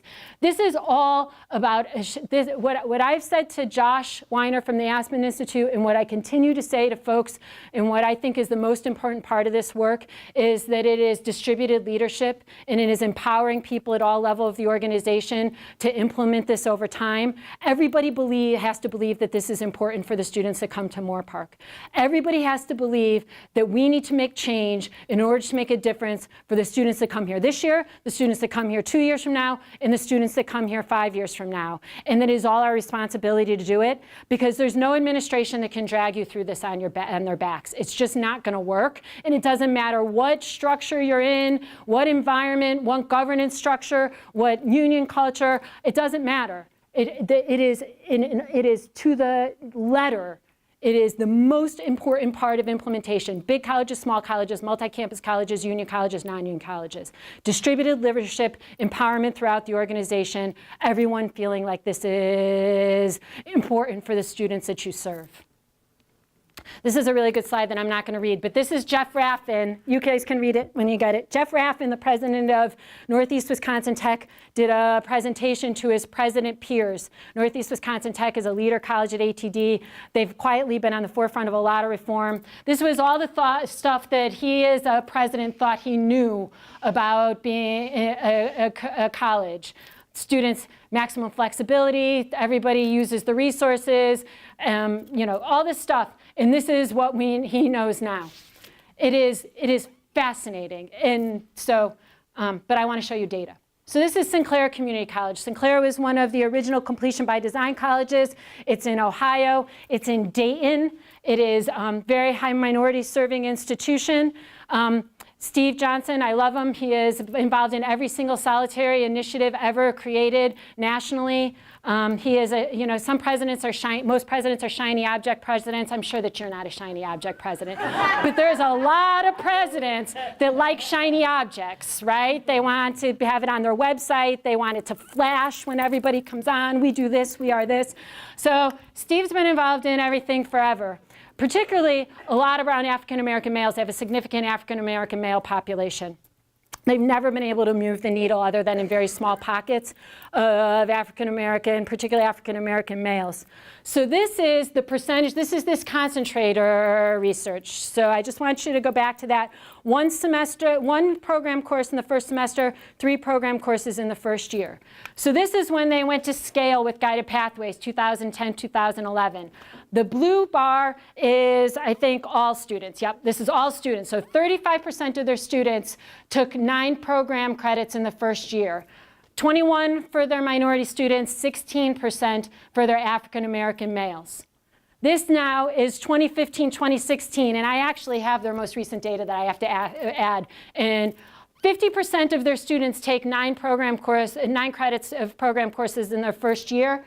38% of their minority students, and 38% and 30% of their African American students. This is their increase in their degrees and certificates awarded in that time. It's across all populations, folks. If they disaggregate this, it's going up on all populations. They have not closed the equity gap.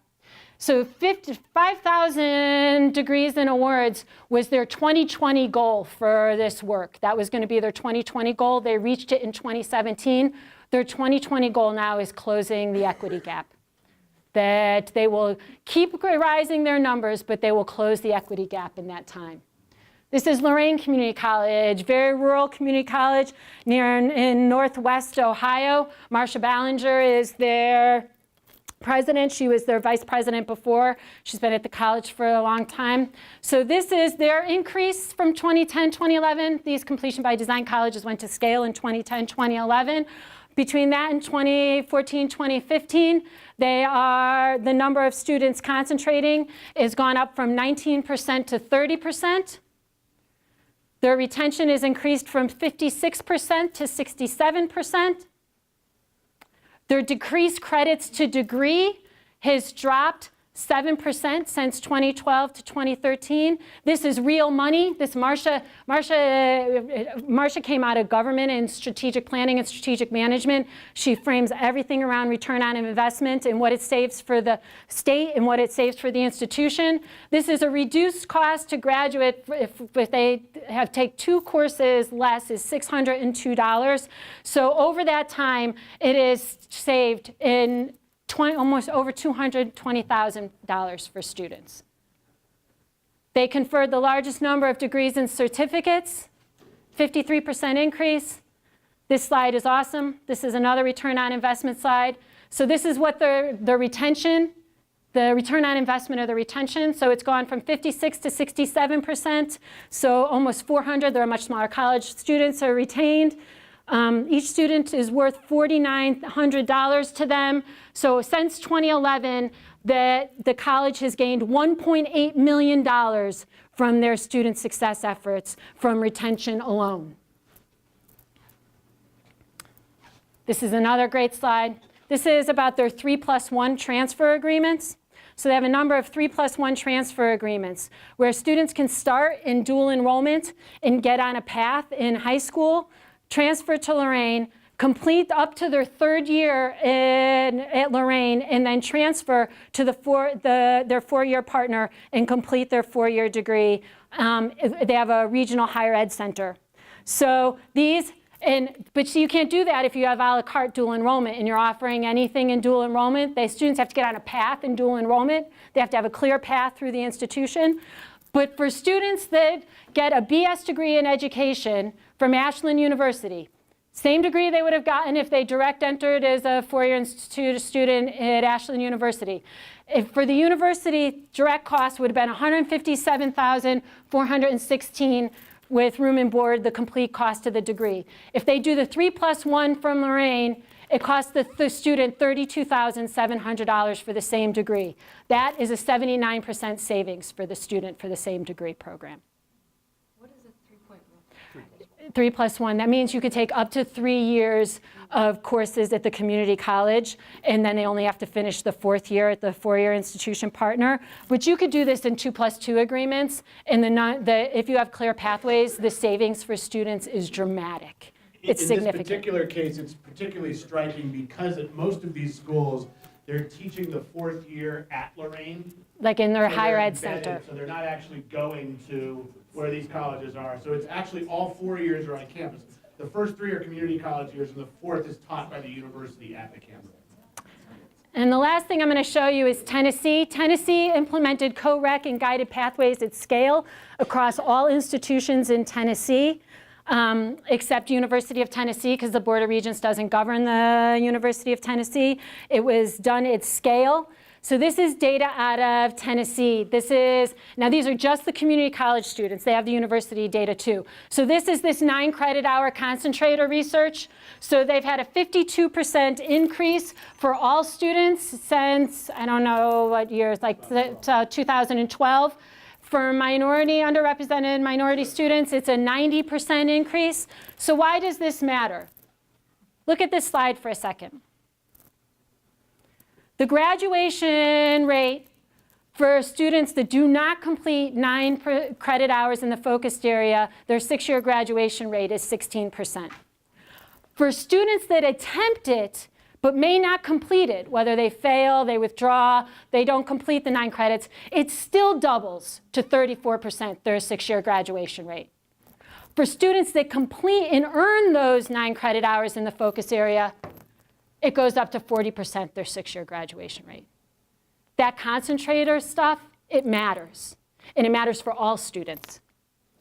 Since 2013, their community college 3-year graduation rate has gone up 42%. Their university graduation rate has gone up 26%.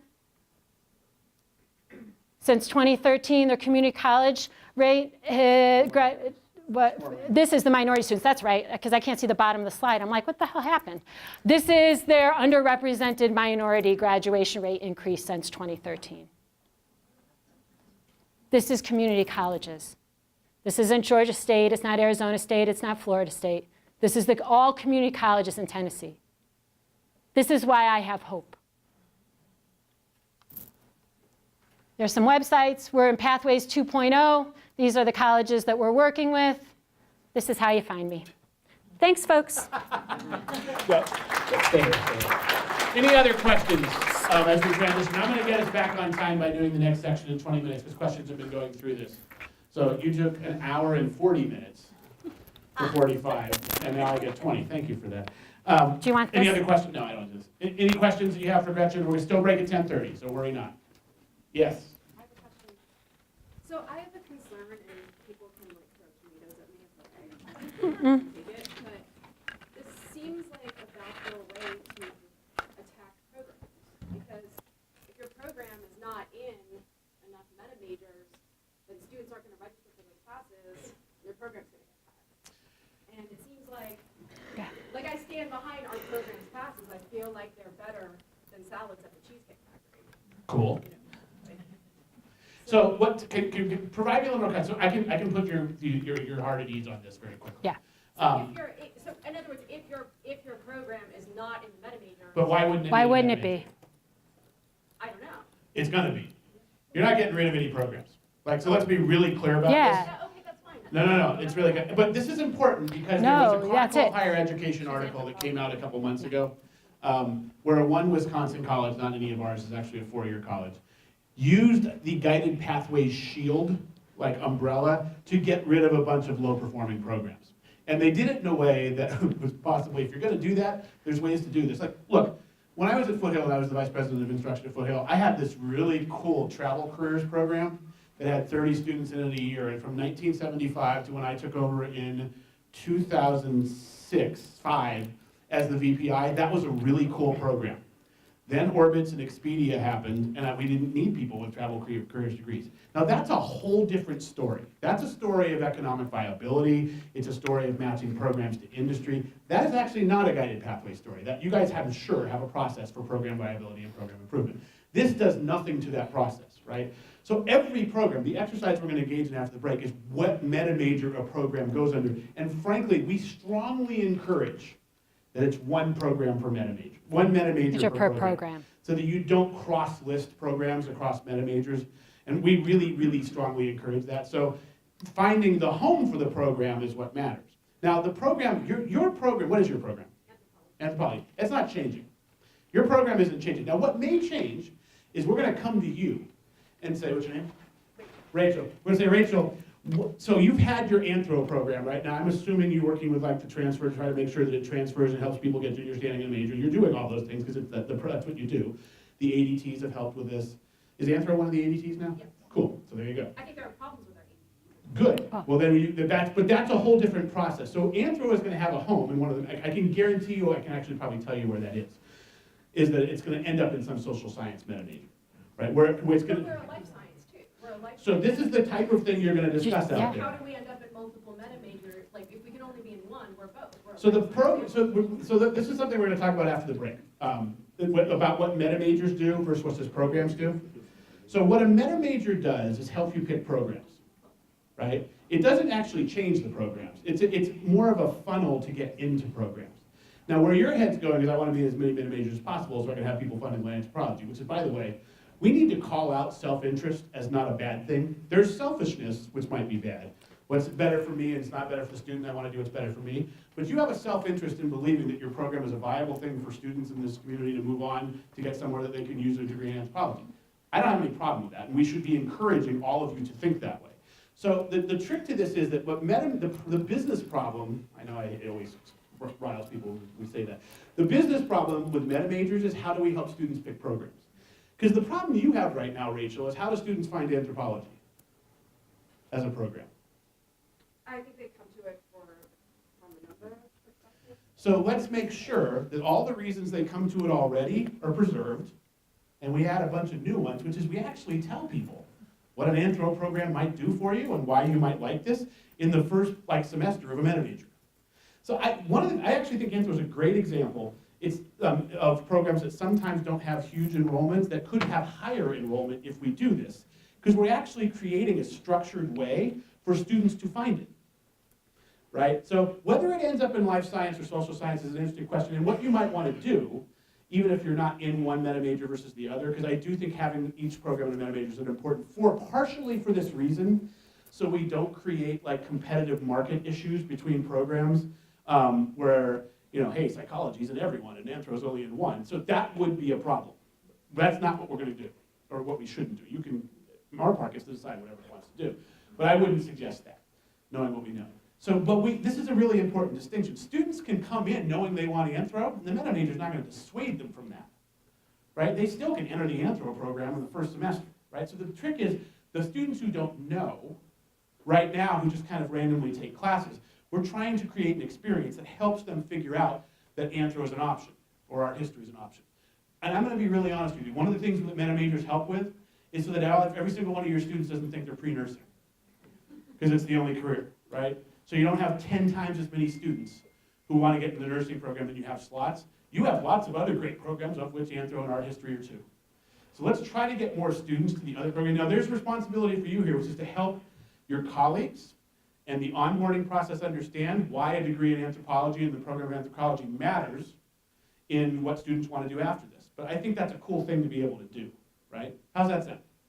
I mean, I guess I understand better, but my other concern is it seems like there's greater exploration, like if you're at Amherst College or Dartmouth College or Brown University, if you're white and privileged, you get to have this exploration. If you're a low-income student, if you're a student of color, it's all like dictated for you on this pathway, and that doesn't seem like equity. Okay, so thank you for bringing that up. I don't want to put anyone on the spot here, but I'm going to. Any low-income students or students of color, former students of color, want to talk about this issue? If I don't the think they're answer to that is former okay. students of color. They're still students of color. Well, they're not. They could be work here. former low-income students. No. They were students. They're not students now. Oh, They're all like, they right, work all here. right, all right. That Thank you, sounded Dr. really Smith. You wanna funny. talk about this? Share your perspective on this question. Tell me exactly what the question is. The question is, so there, and Rachel, I like this question because I think it forces us to talk about the missions of social justice and equity. And so and I don't want to, if I don't rephrase this well enough, then you stop me, okay? So the concern is that the students of privilege who get to go to places like Amherst, and by the way, I have a whole set of slides, I did them last time here, of who goes to Amherst, right? And very few low-income students go to Amherst. So the concern is because Amherst has an experience that tends to be more exploratory, and by the way, that's also a hypothesis that actually isn't as true anymore as we think it is. Right. Because a lot of those places have really traditional, like, first-year experience courses. I went to Stanford in '87. Wow, that's a long time ago. When I got there, the entire first year was scripted. You chose, they actually were meta, we didn't call it, they were meta majors. You got to choose one of your 9 focus areas. They say, guess what, here's your first year. And then that helped you pick after that. My first year was, and this is as the internet was coming out, before Al Gore invented the internet. Mine was values, technology, and the social sciences. That was my meta major. And what I learned in that first year was I had all these options open to me. So I do think part of this we have to see, and you go to Harvard, you get a 5-day onboarding experience. You get this you get very structured advising. So a lot of what happens at those places we are trying to reproduce here. But the question of exploration of whether those students have an experience that we wouldn't have our low-income students do, 2 things. One, our low-income students are disproportionately not making it through our institutions now. So I would argue the bigger equity issue are that we have low-income students not getting through the institutions. So again, I go back to if we had 75% completion rates, we were comparing 2 experiences, one that had a lot of exploring that was more like what we perceive the Amherst of the world to be, then we can have that discussion. The problem is Amherst has a 93% graduation rate because it's highly selective and those students have resources. And they don't let them wander anymore. I'll tell you. I had the VP, the provost from Amherst actually presented for us at the last institute, and those students are on a path at Amherst. They are on a structured path at Amherst. The reason I was going to bring in the folks of color in the room is I can tell you from standing in front of a lot of rooms, like 600-700 rooms over the last 3 or 4 years, is when we talk about this, the faces I read in the room who are most supportive of this tend to be the people of color in the room. And this is largely because they have experienced many of their peers and colleagues not getting through institutions, and they are much more aware of the problems of low-income students and students of color move through. Look, we got to call out institutional racism in its various forms. No one will do that more as a white guy than I will. Right? We need to call that out and talk about it and be uncomfortable about it, and talk about the experience of low-income students and students of color moving through institutions and how income and race are highly correlated in this country. We can't pretend we're only talking about income when we're actually talking about income and race. Let's have all those discussions. But let's look at the data. Equity. So what I would say, Rachel, at the end of the day, equity is about outcomes. It's about whether students achieve the same outcomes through our institutions and then in the marketplace. Because if you're, and I grew up, some of you heard me say this last time, I grew up in the lowest income strata when I grew up, and I was 100% Pell, and I knew very well as I went through as a 100% Pell student, this has to pay off somehow. And the problem is it's only paying off for 1 out of 4 low-income students in higher education who start anywhere in higher education. If you're in the lowest income quartile, under 1 in 4 who start complete college. So the completion, I would argue this is an issue we need to wrestle with. Let's not take the experience that Amherst has.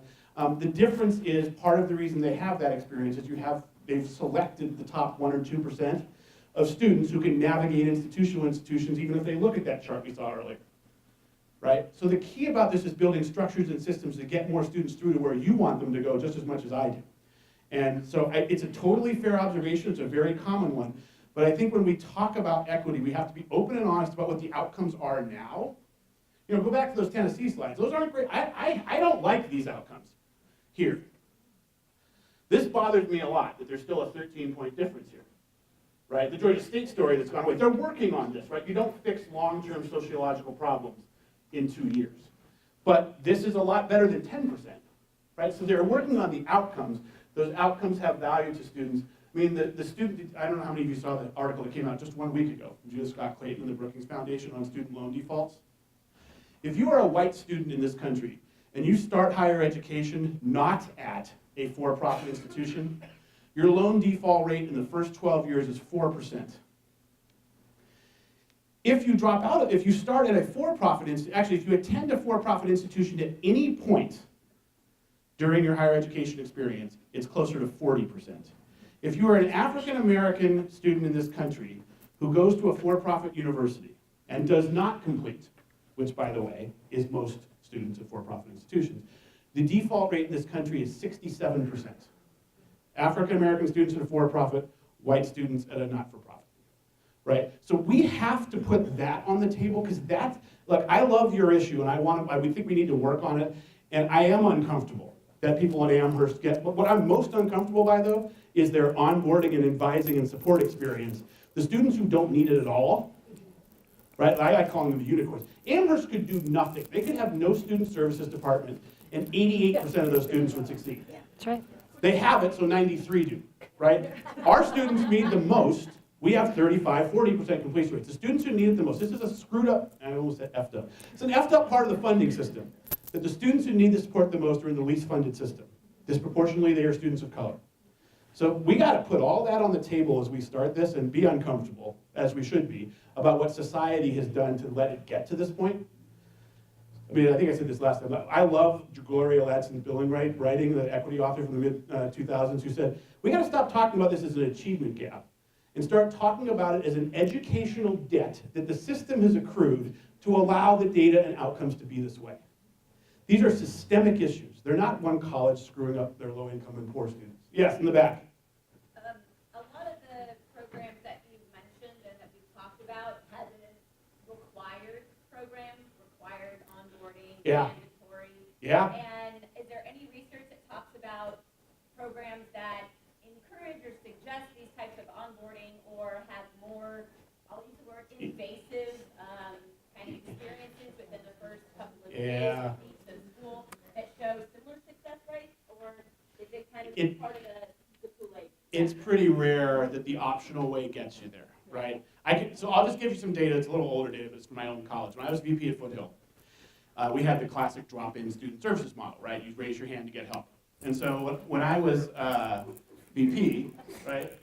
What are you laughing at, by the way? I want to know what you're laughing at, right? The drop-in model?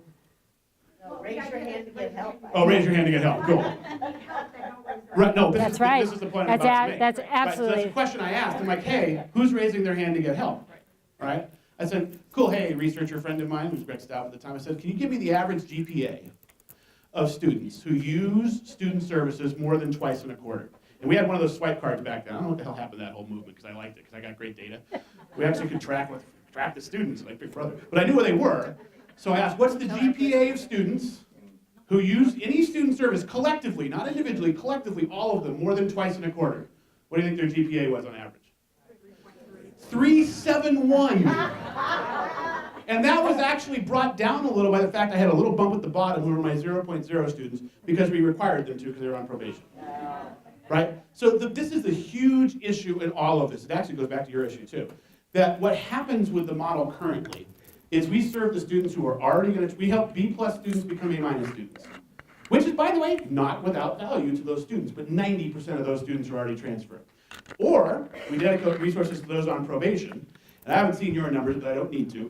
Because if you look at the percent of students who've ever been on probation who actually completed your college, that number will have single digits, right? And then disaggregate it. Then disaggregate it, right, exactly. So you've got this mass of students in the middle who are invisible, they don't have support, and they don't have the structure. So this is why the academic and student structures thing has to work together.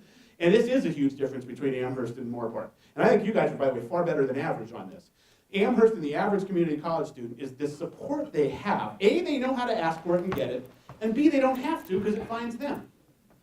Right, so that is a big piece of this. So the program piece is, by the way, one of the things that happens with Guided Pathways sometimes is they say, yeah, we mapped our programs, we've done Guided Pathways, or we have major sheets on the website. I mean, that's an interesting fundamental piece of DNA of a Guided Pathways reform, but it's a tiny piece, right? And so, I mean, as Gretchen also said, these are pathways, not prisons. So when someone starts on a pathway and says, we recommended maybe they take art history, and they say, you know what, I actually kind of hate art, and I like music. And so I know that music theory is the same requirement, can I substitute that? You know what you're gonna say? Yes, you can do that, absolutely. Right, Davis likes to say there's meta majors, there's every individualized program, right? So we have default program maps that get customized for students.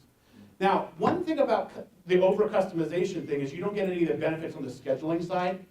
Like, because you know one of the problems you have is your students can't put schedules together, of course, is that actually fit. It's part of another thing we work on in Guided Pathways Reform is once you tell students, hey, here's your program, we're gonna kind of certify that you can take these courses on a schedule. You may not be able to take the music theory one at the same time, because we can't guarantee you that one's gonna be offered at the same time as art history. But we'll set up a schedule so you can take the default schedule, right? And you know how big of a deal this is in California. This is not a small deal everywhere, it's a big deal in California. So thank you, Rachel. I mean, we can talk more offline about it, but that's a really important, all those questions were very important to fold into this. And you should wrestle with the equity questions. You should wrestle with the experience of who is getting the services. What is it doing for them? We should talk about other uncomfortable things, like we know from research that on average, low-income students and students of color ask for help less. And they disproportionately choose programs that have the lowest income outcomes. Right. We have to talk about that too, right? I'm not saying you shouldn't have a cosmetology program, but if the cosmetology program or your LPN program are the only two options for low-income students of color in your community, we are not providing a bridge to a living wage, unless both of those lead to later things in their communities, right? So we have to work on these things. That data is pretty striking, by the way. So even going to programs doesn't solve it if we're accidentally or subtly funneling all our low-income students and students of color into low-income programs, right? So these are all things on the table. This is why this is so difficult. It's why we have to talk about it. We can say all this stuff from up here, but then we leave. You have to wrestle with this stuff and throw all these things on the table. I think what I go back to, though, when you look at this data and where Gretchen was finishing, I'll show you some of your data now before the break, is that this one is huge right here, by the way. Also for our part, now you guys have less of a problem with this, but we're also very fond of saying, we can't do pathways. We have too many part-time students. We can't put them on pathways. Well, this is part of the story on this as part-time students, right? A lot of these students are part-time. They're not getting there in 6 years. And if you take it out to 10 years, it's not like they all magically finish in years 7, 8, 9, and 10. If a student is primarily part-time at Moorpark, my guess is they have a 15% completion rate, even with your higher completion rates overall. If they're part-time, so one of the things also in this is try to figure out how do we help part-time students on pathways and help more of them go full-time. So before the break, I do want to talk a little bit about some of your data. And here's some good news. You guys have an incredible foundation on which to build this Guided Pathways work. So more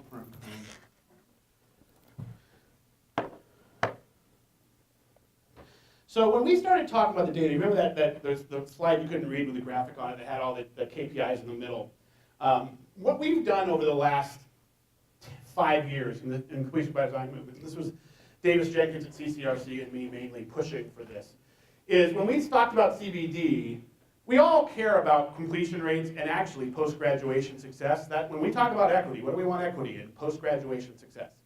But it takes forever to measure that, right? No one wants to hear what happened to your 2011 cohort, Like, we cared about those students then. That was a long freaking time ago, right? And every college can rightfully say, we've done so much since then. Now, my problem with that is because it hasn't changed over the 6 years since then, the outcomes, that statement sounds good. But what a college can say is, well, just wait, it'll change this time. Like, Charlie Brown with the football, and Lucy. But the point is, this takes too long to get this data. So we needed one-year metrics and one-term metrics that are highly predictive of downstream success. Now, we needed the short set of indicators, and when we started CBD, we had at one point 31 KPIs because the Gates Foundation, I love them, turn the mic off again, it was kind of crazy. They were throwing every key performance indicator or data point at the movement to try to see what would stick. And I had the unenviable job of having to help colleges set targets on like 30 different data points, I missed the meeting and I got that task. That was fun. But we landed on the two, these two starred ones. I think if you're only going to look at two things.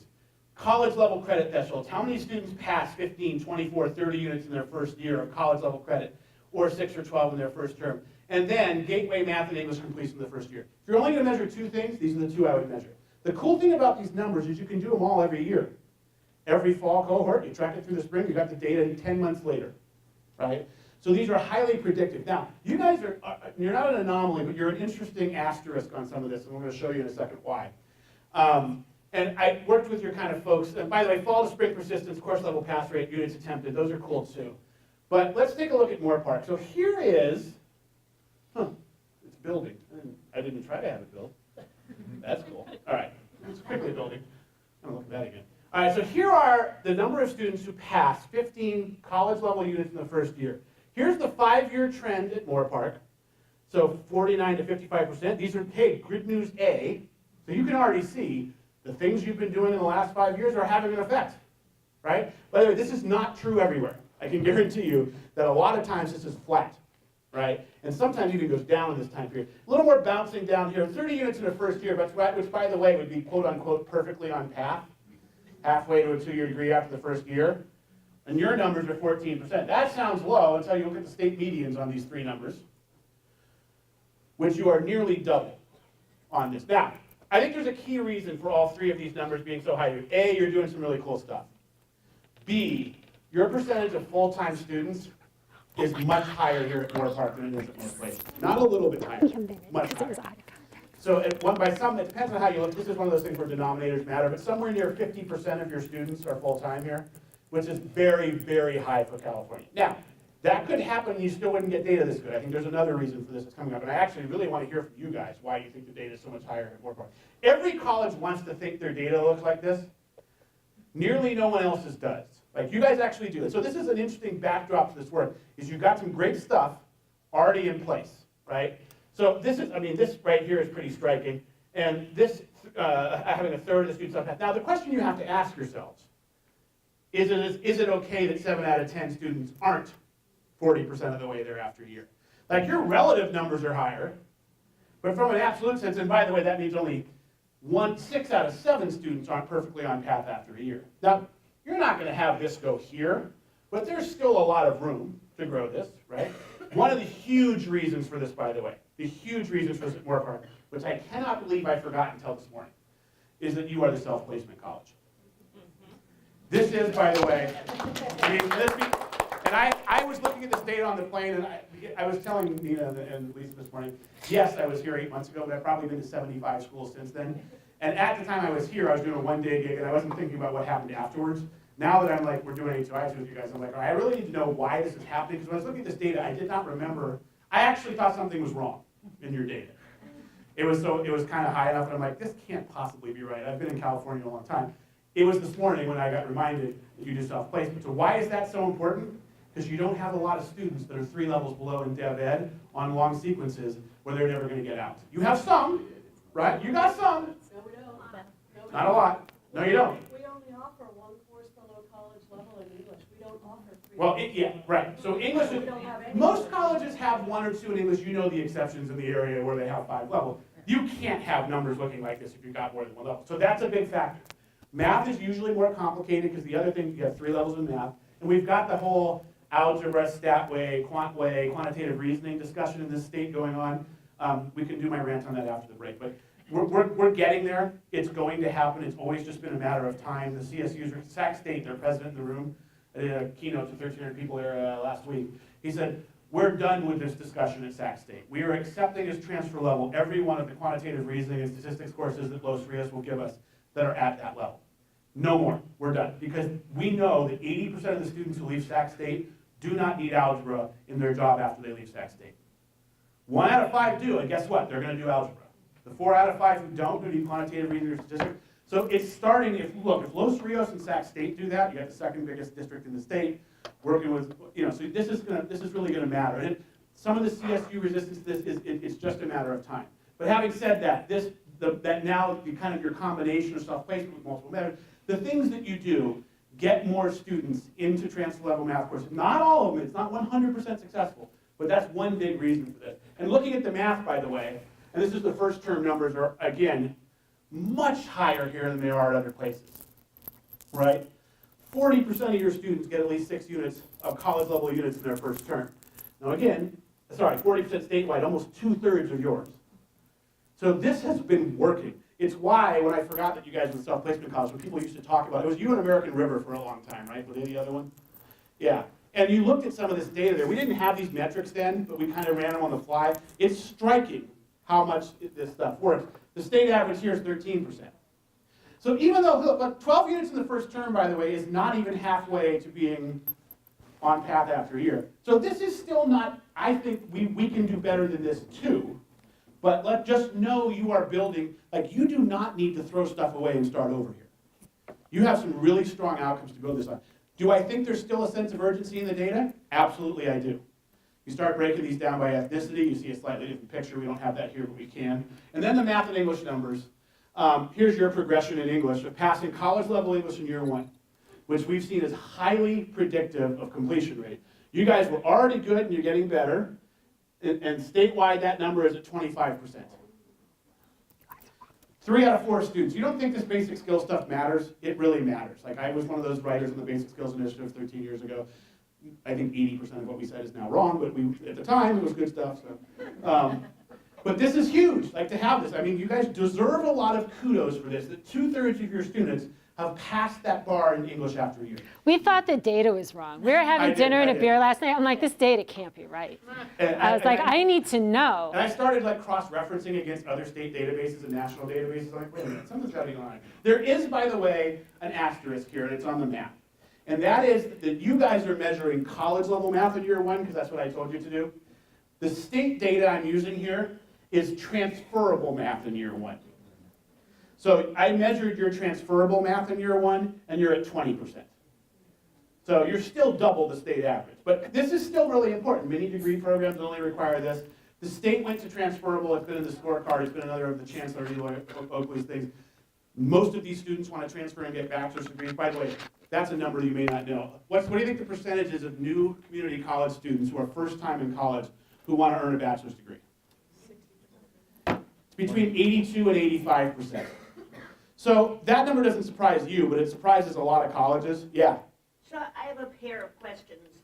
We're not seeing the statewide numbers across all of the years. So I'm wondering if the line of improvement looks substantially different, because we're talking there's a difference between saying that we're gaining and saying that we're higher. And then I want to add the other pair before you go, which is, what's the likelihood that the higher numbers here say more about the social and financial capital of our students than it says about the effectiveness of our program? Thank you. So We didn't plant you, but I did not plant that question. that was good though, because we were thinking that. This is why I've done this work with, I've worked on guided pathways with hundreds of colleges, not as deeply as we're going to with you, but this is the nuance you have to understand to move things forward in your college. I will tell you, other people came up to me before when I was asking this thing and saying, the other question to ask here is your access mission being satisfied?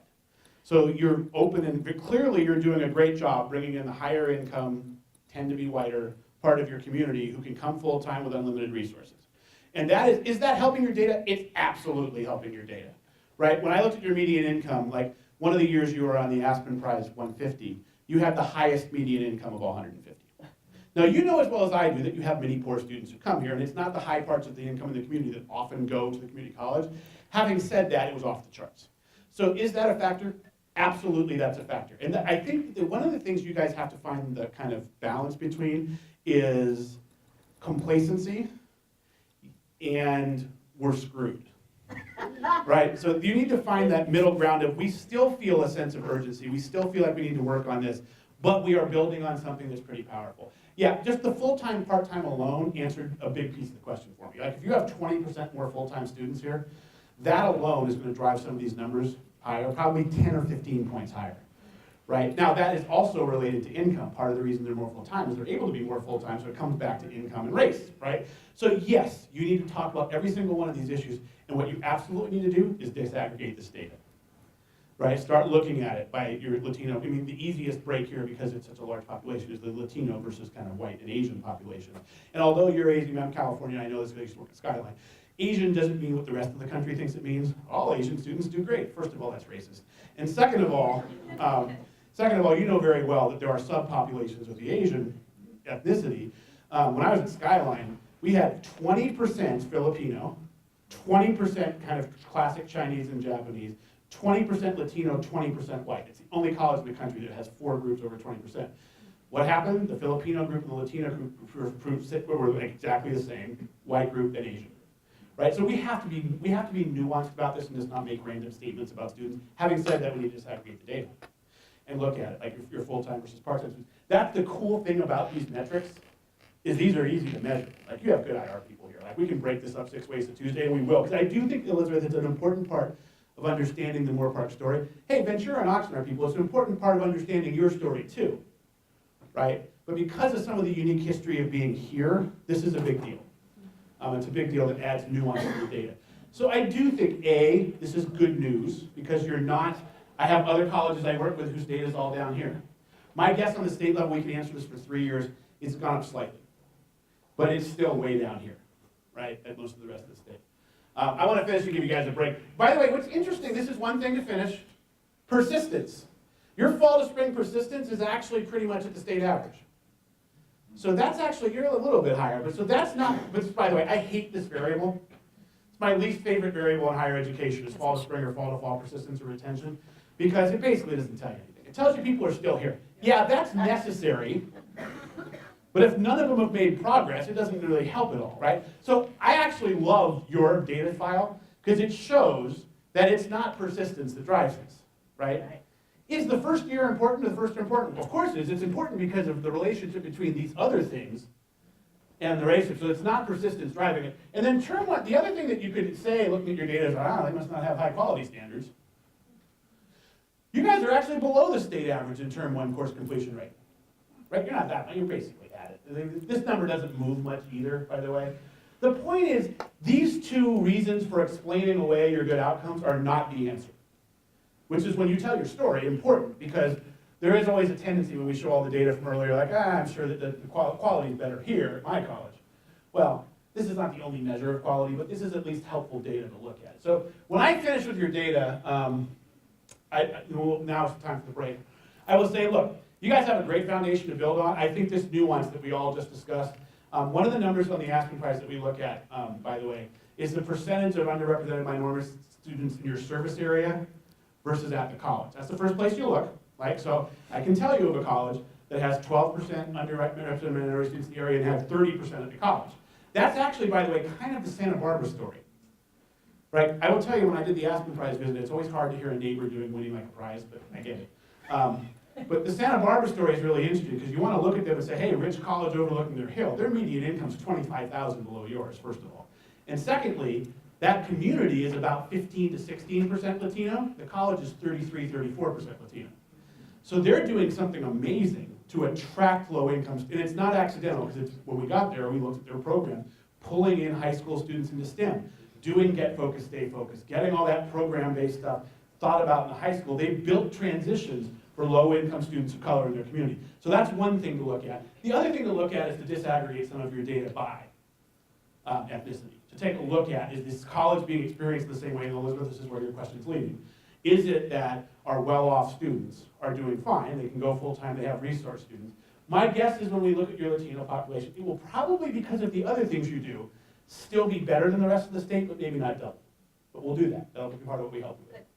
Before we start, I want to share with you what happened at the break. A couple people came up to me, but most importantly, 2 students came up to me at the break and said, and kind of gave me some reflections on how they were thinking about. And I asked them if they minded my putting them on the spot to talk in front of you for about a minute about their reflections to all this. Now let's be clear. The fact that these 2 students came up to me at a break and started asking me questions about this means they are not representative of the main, like the type of students we're talking about here. And B, the fact that they're willing to take a mic and do this means they're really not representative of the vast majority of students. Having said that, this should be really instructive to you what their kind of reflections and responses were as they listened to this. For just maybe a minute each, Erica, you want to tell us a little bit about how you were responding to this and some of your experience here at Moore Park? Stand and just chat real quick. Hi, I'm Erica. So when there was the questions with what new students coming into Moore Park are looking and asking and what they're confused about, that was exactly me. I had no idea what I was doing. I love STEM, but I didn't know exactly what part of STEM I wanted to get my career in. So I just randomly picked chemistry because I thought I was the best in and I thought that would be a good fit. Then I realized that wasn't my fit, and then I found out about engineering by talking to people, and I wish that maybe in high school or even lower down they would talk about engineering more, because I didn't even realize that was a possibility. And I thought, hey, this is the perfect fit. When I took the MO1 course in the summer, and I was like, I wish I was exposed to this sooner. And also the questions when they said, what would you be asking when you come back as a existing student? Those were the same questions that I had too, like, okay, how much is going to cost? What other courses, like, would my ed plan work? Do I need to change it? Those kind of things. And I think this would be really helpful for students in general, just to help them navigate a little smoother. So, yeah.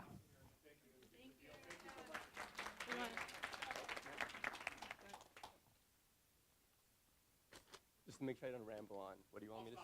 Tell me about your experience. If you were sitting and listening to this, and the experience you had versus the experience we're describing maybe in the ideal state. Right. So, hi everyone. My name's Adil. So, what I got from this is that there's a lot of good ideas you all have here.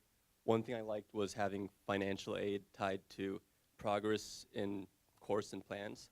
So, what you have here is a really good idea and a plan, but I want to actually make sure that you all implement it, because it's easy to say that, it's easy to say we have all these great ideas, but... I didn't tell him to say that. Yeah. I'm not above that. So when you got into, why did you choose business, and how did you choose business? Well, a fabulous instructor, but... That is a really good answer, and we'll come back to it. Go ahead. So I was 18 years old, and I had to choose what major I would pick for the rest of my life. So I picked the broadest one, which is business, and then from there I sort of tried to involve myself in as many opportunities as I could. So I joined the BSA, got elected to a leadership position, applied and got as many internships as I could. So pretty much I just tried to learn as much as I could about what area I'd want to go into. I'm still not sure since I'm only 19 years old, so I'm going to have to, keep at it. But another thing I want to mention is that's not typical with all of the students, and we need to start providing more rigorous and informative, I don't know what you want to call it, outreach to actually inform those students who don't really, because I guarantee you, all students when they're 18, 99% of them don't know what they want to do for the rest of their life. And even if they say they do, do they really? Probably not. So all this is great, but I want all of you to actually work on implementing it, because, I've been part of boards, and I know, like small scale, having expos or conferences, setting those up as hard as it is, but this is something that's huge with a lot more effort. But I know that Moore Park especially has gotten grants. They have a lot more money now than they do. So you should all really do something with that money before. I don't know how I could have had I set that up and planted it, which I did not do, and now that it's on camera, we've got that. So what do you have here? You have the experience of two clearly non-representative students, of a lot of your students who struggle. And so this is the thing. Even the students, and by the way, you have one clear kind of focus on business, and we always think of STEM students, so they all know, right? That's where a lot of the structure is, they all know. And there's still these issues that are going on throughout the curriculum with students who, these two are navigating systems, they were gonna take this on themselves and get through no matter what. Sometimes you have interesting comments on this from former students who are now faculty. I had a humanities faculty come up to me at one of these other sessions, and he said, look, I gotta tell you, before you were here today, I was ready to laser you on this wandering thing. Because I wandered, and I ended up to get where I am, and I'm very protective of that. And he said, you know what, I sat here listening to you, and I thought about the social justice and equity issues, and I realized that I had time to wander. And the other thing that he said was, which was really striking to me, he said, you know what, I would have ended up a philosophy professor earlier and quicker if someone had helped me figure this out, rather than just randomly taking courses. And the idea that it's, I mean, I talk a lot about the humanities and social sciences. A, it's my discipline, and B, it tends to be where this kind of wandering mindset comes from. But a lot of people within these disciplines are saying, you know, it didn't have to be the way it was to get me to where I am. It could have been something that was more, and this is these two conversations are a great transition to this next topic, which is when we talk about career focus areas and meta majors, we're trying to create structures. I mean, you went through something that was in the first summer, but didn't really focus on this, right? It focused on helping you learn about college and a lot of this stuff. And I love mandatory orientations and those type of courses, by the way.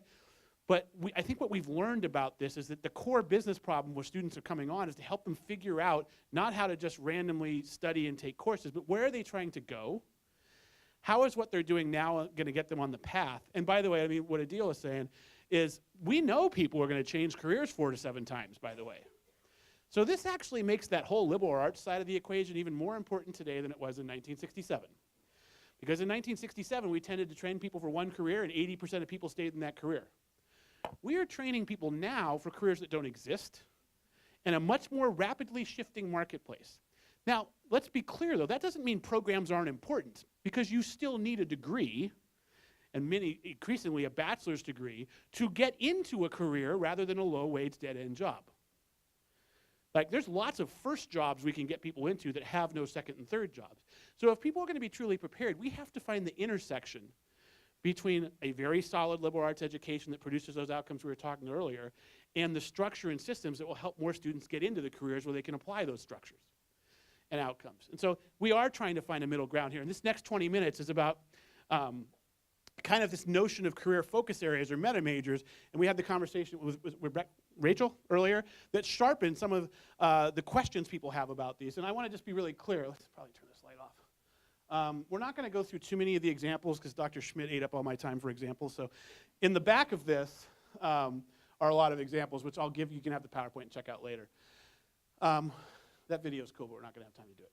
All right, so meta majors versus program maps. Here's the kind of, when we talk about meta majors, we have other names: career focus areas, career pathways, career and academic communities, guided pathways, institutes, academies. Frankly, any name that isn't meta major, we're happy with. Like, and you guys would be something you can talk about as you go out to your breakout sessions. What should we call these things as we go down this path? This is important to distinguish the student problems we're trying to solve with meta majors, and we'll talk about program maps in a second. You got a dizzying array of program choices. There's a lack of choice architecture to make an informed choice. That's what you just heard. There wasn't a way to help her make an informed choice. She found engineering. By the way, I want to be clear. One thing she said in the break to me, she wasn't talking to counselors or faculty about engineering. It was her friends and her peers, which I love friends and peers as a source of support, but some of the nuance of navigating educational institutions shouldn't be left up to other students when we're the experts in this, right? We actually know, right? And then losing momentum, increased time to degree during the extended choice process. You know, if you're going to learn that you don't want to be a dental hygienist because you don't like having your hands in people's mouths, isn't it better to learn that in semester 1 versus semester 6? So part of this meta major story is about exposure to not one career, but a range of things that are on the back end of some of these big ideas. And so this is the problem of meta majors that we're wrestling with. They're designed to help students narrow their program interest early in their academic careers, to help them register for relevant courses that add up to a degree program. You design these right. Let's just take the business meta major, for example. Let's assume you've got one of those.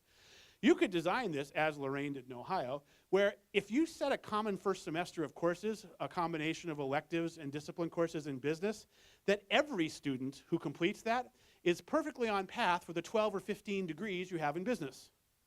So the branching comes after the first semester. Sometimes in certain areas you can do that after 2 semesters. But why not have everyone on path at the start and help them make decisions? Help structure their choice architecture and their process. Map Gen Ed courses that students can branch off within the metas major and receive program information systematically to help them select a program.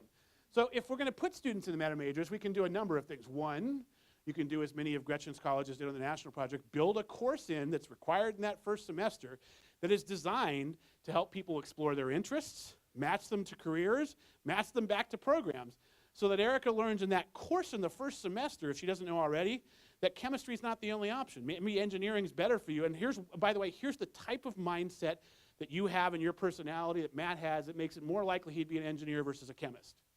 Right? How do we learn that? You certainly don't learn it taking a course. Right? So the idea with these is to create it, and it doesn't have to be a mandatory course, but one other ways colleges have done it said, by 15 or 30 units, we want to have you make this initial decision, but let's give people the tools necessary to do that.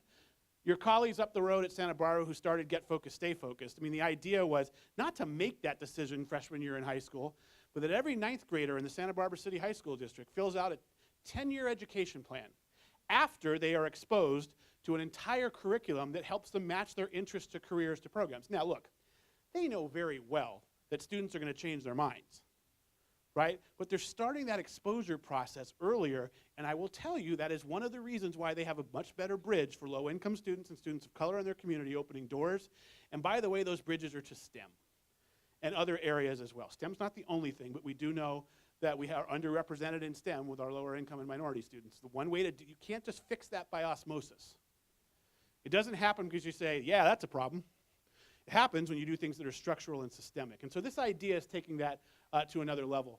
By the way, how about creating cohorts of related interests? Right? These guys are both like in their clubs, right? They got people together. They have a network of peers who are interested in the same things that they are. Some of you may remember my presentation from last time. Hey, who's really successful in our community colleges now? Cohort-based CTE students who are all working together in a cohort, and athletes who are all working together in a cohort. You got peer support, you got all those other reasons we talked about last time. Structured support, a clear pathway, peer support, a coach or program chair, uniforms, I joked last time. But that is a sense of identity, right? And these folks have found their sense of identity. So part of what meta majors can do, and some of your colleges are like, the departments are now done by color. Like these meta majors, like some really cool stuff. Pam England from Paris Junior College in Texas told me a cool thing at a meeting not that long ago. So each of their meta majors have a color. And the students identify all the catalog stuff, everything is the color of the meta major. So the students have a home, and they know where all their stuff is on the campus. This year, in the past fall, they decided that colleges, the students always have to wear their IDs at the college when they're on campus. So they have to wear their IDs. They gave them lanyards for their IDs with the color of their meta major. She said, look, we didn't know, we just thought it was like a kitschy kind of cool idea until, first of all, the students go nuts when they lose their lanyards. She's like, and the second thing is now they're identifying with other people they don't know in that meta major because they know the color. So you're pink and you are allied health. I'm in allied health. What are you taking? What are you doing? She's like, they have developed self-developed learning communities by the color of their lanyards. So go back to equity for a second, build on this. What do we know about a lot of communities of color and low-income students and first-time in college students? Social capital, right? We don't have these structural bonds to help us solve problems when we run into them. It's very easy to just leave as your solution to a problem. This is a way of at least identification. There's someone like me, right? Not just from a racial standpoint or a gender standpoint, but this person is interested in what I'm interested in. Like this, I'm a social psychologist, right? So this stuff makes me really excited because it's the framing we put around things and the structures and the conditions that all of a sudden we change behaviors. Like, your average folks that go into the criminal justice, criminal justice isn't the greatest example. I'm trying to think of a good example, a non-allied health example of a cohort-based CTE program. Those students didn't know each other ahead of time, right? They become a cohort because of shared experience and identity. And so one of the things that meta majors can do is start, this is not happening in day one when you throw out a meta major, right? You have to work on this to help build that culture. Hey, how about exposing students to faculty with relevance to their career interests, right? You talked about faculty being a big piece in yours, and there always are going to be, by the way. I'm a big fan of, like, we need to be cross-functional between student services and instruction, break down all the silos. I think in what we used to call intrusive student services, which I always went back to that Cartman South Park episode on the word intrusive, but that's a whole different point. She knew exactly what I was talking about. The biggest laugh is the one who remembers that episode. I like to call them intentional rather than intrusive. The idea of these intentional structures is to help more students get contact with student services. But let's say you've got the most intentional model I've ever heard of in a general population, which is, let's say you have 2 advising sessions a semester, right? You guys know you don't see 2 counseling sessions with every student every semester. That would be, say, you guys do? No, hell no, right?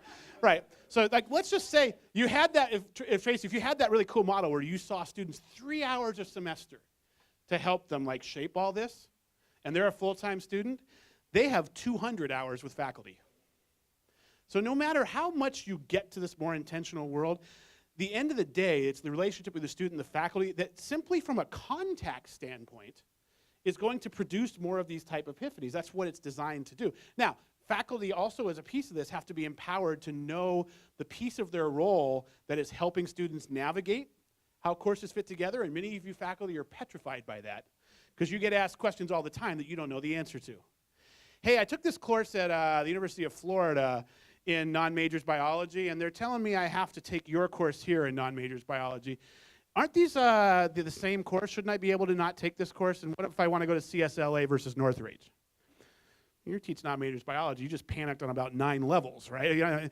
Any answer to this question. So, and there's a piece of this, you're never going to know the answer to that specific of a question, but there's the relationship between what happens in the classroom and what happens outside the classroom that we have tended, unless you're in a deep program area, to not make connections for students, because I taught Psych 1. I wasn't advising all of my 200 students in Psych 1. I taught Psych 1 in 4 sections, right? So there's a middle ground we're looking for here.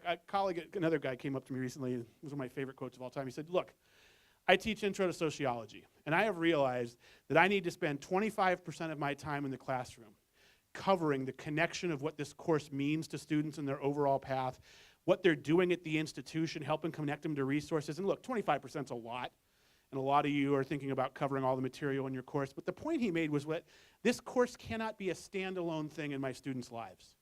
It has to connect to something within the institution, and it has to connect to something in their lives. I mean, it's a pedagogy thing as well, but it's also about understanding that it's not just about Psych 1 or Soc 1. It's about where that course fits, and faculty can play a role in that. We can't have faculty be spending 40 more hours a week playing a role in that. Whether you had a union or not, I would suggest that's an incredibly bad idea. But how do we use some of that contact we have to reinforce things that happen outside the classroom? Aligning support service, creating more stickiness for students at the college, technical term.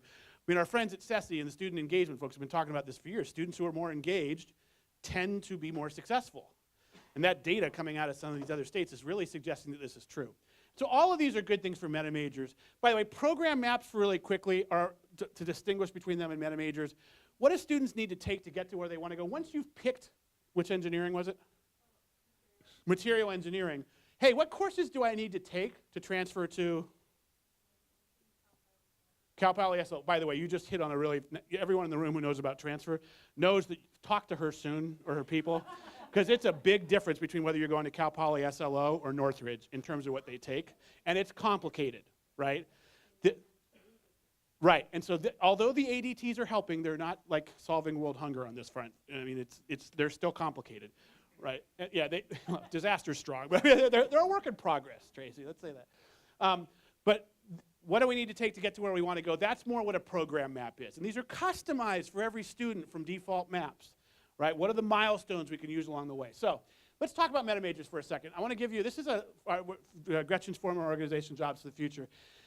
this is a little, whatever this is, Chevron charty for me, but they broke the kind of thinking about meta majors into 5 areas: planning, review of program, student intake, kickoff progress. What I think is interesting about this is what you're about to go do is to start thinking about kind of the easy part of this, which is how do these programs group together? But you're not going to solve this in the 40 minutes we're giving you today to do this. But just as an exercise, how do our programs group together? What are some possible meta majors or career focus areas or institutes that we might have that would group together well? That's going to be your exercise out there. Tracy will tell you a bit more about it. But what I want you to think about are the things that come along with doing this. So let's say you completed that, not today, but over the next 6 weeks, you guys, and that, it's controversial, so it would never happen in 6 weeks either. But if you work towards getting to, all right, here are our academies at Moore Park.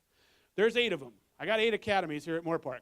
Cool. And here are the programs in the academies. Like, all right, we're done with meta majors. No, you're just starting. Why? Because you have to answer all of these other questions that are related to this. This stuff is more about the kind of the backdrop to this, but let's kind of come to these. Hey, do these programs align to local labor market and their transfer partners? So we've got all these programs. How aligned are they? I mean, this is kind of more back-end stuff.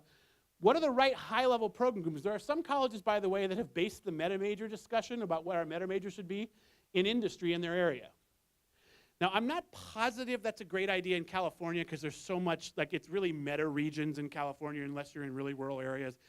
And a lot of what you're doing here in Moore Park is already kind of it's a knowledge economy type of thing anyway. But if you had specific program, you obviously have one with the animal one, which I already forgot the acronym again. EATA, EATA? So close. Eat them. That is really, did you guys do that? Seriously? That is awesome. Eat them. That one I may use somewhere else, by the way, just so you know. You have a tiger. The tiger can eat you, so that's good. Was it Mike Tyson's tiger, or was it not? All right. Maybe, all right. Where did this officially go off the rails? It was the eating of tigers, where this went off the rails. So what are the gen ed courses that align to major? So if we're going to have these program pathways, what are some of the gen ed courses that align? How do we talk about, you guys have a little less of a problem with this on the dev ed side, but having said that, a number of colleges that have gone down this meta major path, one of the ones in North Carolina that I worked with, only one of the meta majors has algebra as its math course, and that's STEM. The other 5 have either quantitative reasoning or statistics, unless you're in like some small subset, like if you're in psychology, if you're doing neuropsych, yes, you need the algebra sequence. So we need counseling to know that nuance. But this does matter. Like, so if you're going, as you go to alternate math pathways, you can't just randomly say, hey, we've got statistics, quantitative reasoning, and algebra, just sign up for one of them. Right? You need to know what the student's doing. That's that Tennessee story is so powerful about the dev ed reform in Tennessee. None of that works. Statway Quantway doesn't work unless you know who needs Statway Quantway. California Acceleration Project. You need to know the program areas. Those are all great structures. But if I want to be a chemical engineer and you put me in the quantitative reasoning structure, well, I got a problem.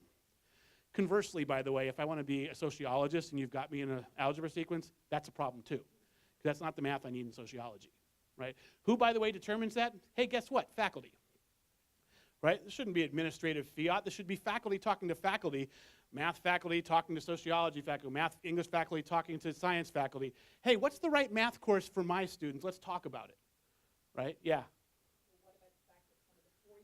Yeah, screw them, Ruth. We don't want to deal with them. No, Ruth, it's coming. Right? And so, Ruth, you... No, I'm just kidding. I was saying, yeah, I got the camera. Can I get a copy of this before it goes live? I don't remember signing anything. But here's the thing. No, here's the thing. First of all, oddly, UC has been better about this than the CSUs in many cases, which is a bit odd. This is all this is a ticking time clock. So the question on this particular one is, and this is a real one for California, how far do you get ahead of it? Because if you push too far before Northridge and Cal State LA and Channel Islands come along, then you're setting students up to have to retake courses there. So you have this problem. Now, I will say this, you weren't doing this, but occasionally that is a convenient excuse for us to not explore these things historically. So as we push things more in the 4-year space, we got to be ready to react. And I think we can tell students now who are going to places you know are going to take it, that we can create some of these pathways to those places. But I don't want to California has been the fighting ground for this conversation. It's gone both directions. Places like Tennessee, Texas have really moved the needle on this at a statewide level. I taught at U of O in 1993. If you took statistics for the social sciences, which was Psych 301, I taught it. that was your math class at the college, if you were a BA student in the social sciences. So this is not a new idea. The transfer articulation side of this is the trick. So let's not underestimate how big of a deal that is. But these are the point of all of these is not to solve these questions today, but these are when you say, cool, we've got meta majors, now what? Well, this is the what that comes after that and what makes this really work. Hey, by the way, how do we communicate these to new students? Do we just throw them in the catalog? Right? Do we expect they're going to find them magically? Like, what's the onboarding process? By the way, not only that, how do we tell entering students, where's the other one on this about intake? How do we recruit students differently? How do we recruit students into meta majors and talk to the high schools about, hey, stop telling people go to Moore Park College, you can figure it all out later, which is the common message we get. By the way, we've reinforced that over the years, so it's not totally their fault. But to start talking about, hey, we're going to have an initial decision for you, not which of the 147 majors we have should you pick tomorrow, but there's these 7 or 8 broad focus areas. They're going to ask you, which are you more interested in? It's not a prison. You can switch after semester 1. By the way, one cool thing about meta majors, if you decide in semester 1 you want to switch, you're perfectly on path for almost all of the other ones too. Because all the gen ed courses come with you, and probably the discipline courses you take will work as gen ed in the other area. It's not going to be perfect, but you're not losing that much time if you switch at the end of semester 1. So how do we help them make informed courses? Do we just throw the meta majors out, or how do we fold this into advising and counseling that happens up front, into orientation, into a student success course? There's a college something down there. That's a good question. Ah, you guys like that one. Integrate career counseling. Yeah. Look, who's career services here at Moore Park right here? Tracy's like, I don't really want to answer this question, but I'm going to do this. When do you get to see students? We have a couple different pathways. Yeah. Our local high schools, we see them about 3 months prior. Oh, that's awesome. So you're already doing some things that are helping. It's our local Right. As they come to you, what happens, at least at my college, is most of the students that come to career services, they're in the last of 9 semesters. They're like, hey, cool, what do I do with this?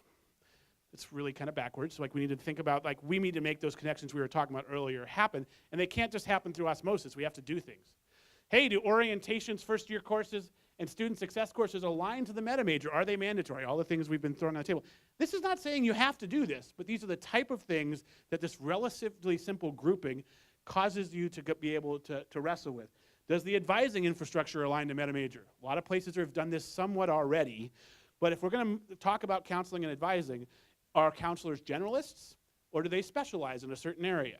I think Nakata and others have kind of, as I would agree, as a social psychologist, it's easy to learn more about one area than it is 7. Are we going to do that? What types of early career counselors are aligned to the meta major? The college success course that is mandatory at Asheville, Buncombe, and North Carolina is taught differently in each of their 6 meta majors. It's aligned to that meta major, right? That's pretty cool. Hey, what about support services? What about retention and check-ins? How are the career services aligned to meta major? What about work-based learning? All this stuff, you talk about internships, right, Adil? How do people find out about that? Adil found out about it, but how do other students find out about that? Can we build it into this structure? So I don't want to spend too much time on these, but I think what the point of doing that is that this task you're about to go out and do, Tracy's going to introduce, is to kind of organize things in meta majors. But this is the reason we do this and have you do this exercise is, A, you're going to realize it's not easy. One thing I will remind you, if it's not easy for you, think about students trying to navigate this without your help, right? So part of this exercise is likely to be a little bit annoying because you're going to be like, this is just too big of a problem to solve in 45 minutes, which it is, right? So, but remember that your lack of solving it means that students have to figure out their own answers on their own. The second reason to use this as an exercise is because all of these other questions are related to it. Like, we tend to think about something like, all right, we need meta majors, let's get meta majors, and then we're done, we go on to whatever the next thing is. This is the shiny object thing Gretchen was talking about, right? But we got to think about the connections between things. Like we just named with these questions like 15 different functional areas at the college. This is why guided pathways reform takes time. Because you're going to start designing things in one area that are going to affect what happens in another area, and you have to not get frustrated by that, but realize that it's a part of the process. And so that's kind of why we do this exercise. Gretchen showed you some example of meta majors, the cool one from Northeast Wisconsin. Others are behind this. Lorraine in Ohio, Alamo being 2 cool ones in Texas. But now we want to get you out and talking to each other. And we're not going to walk around the tables because I've realized that usually when you do that, people stop talking and start asking us questions.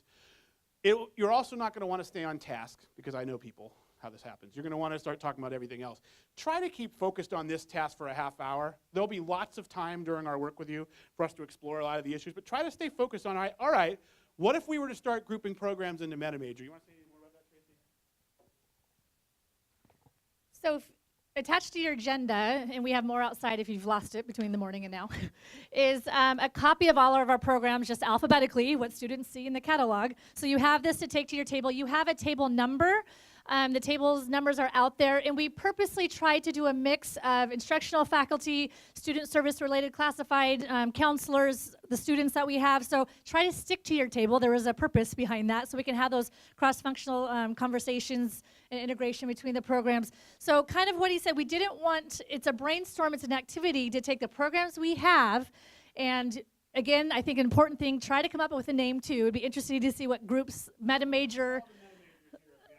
Right, but if you had some ideas of learning communities, all those different examples they gave, what do you think would be a name that would, other than bucket or meta major, that we call? And keep the mind frame of 7 to 8. So if you could take all of our programs, and based on all the conversations at your table, how would all of our programs fit into those 7 or 8 buckets, i.e. fill in the blank.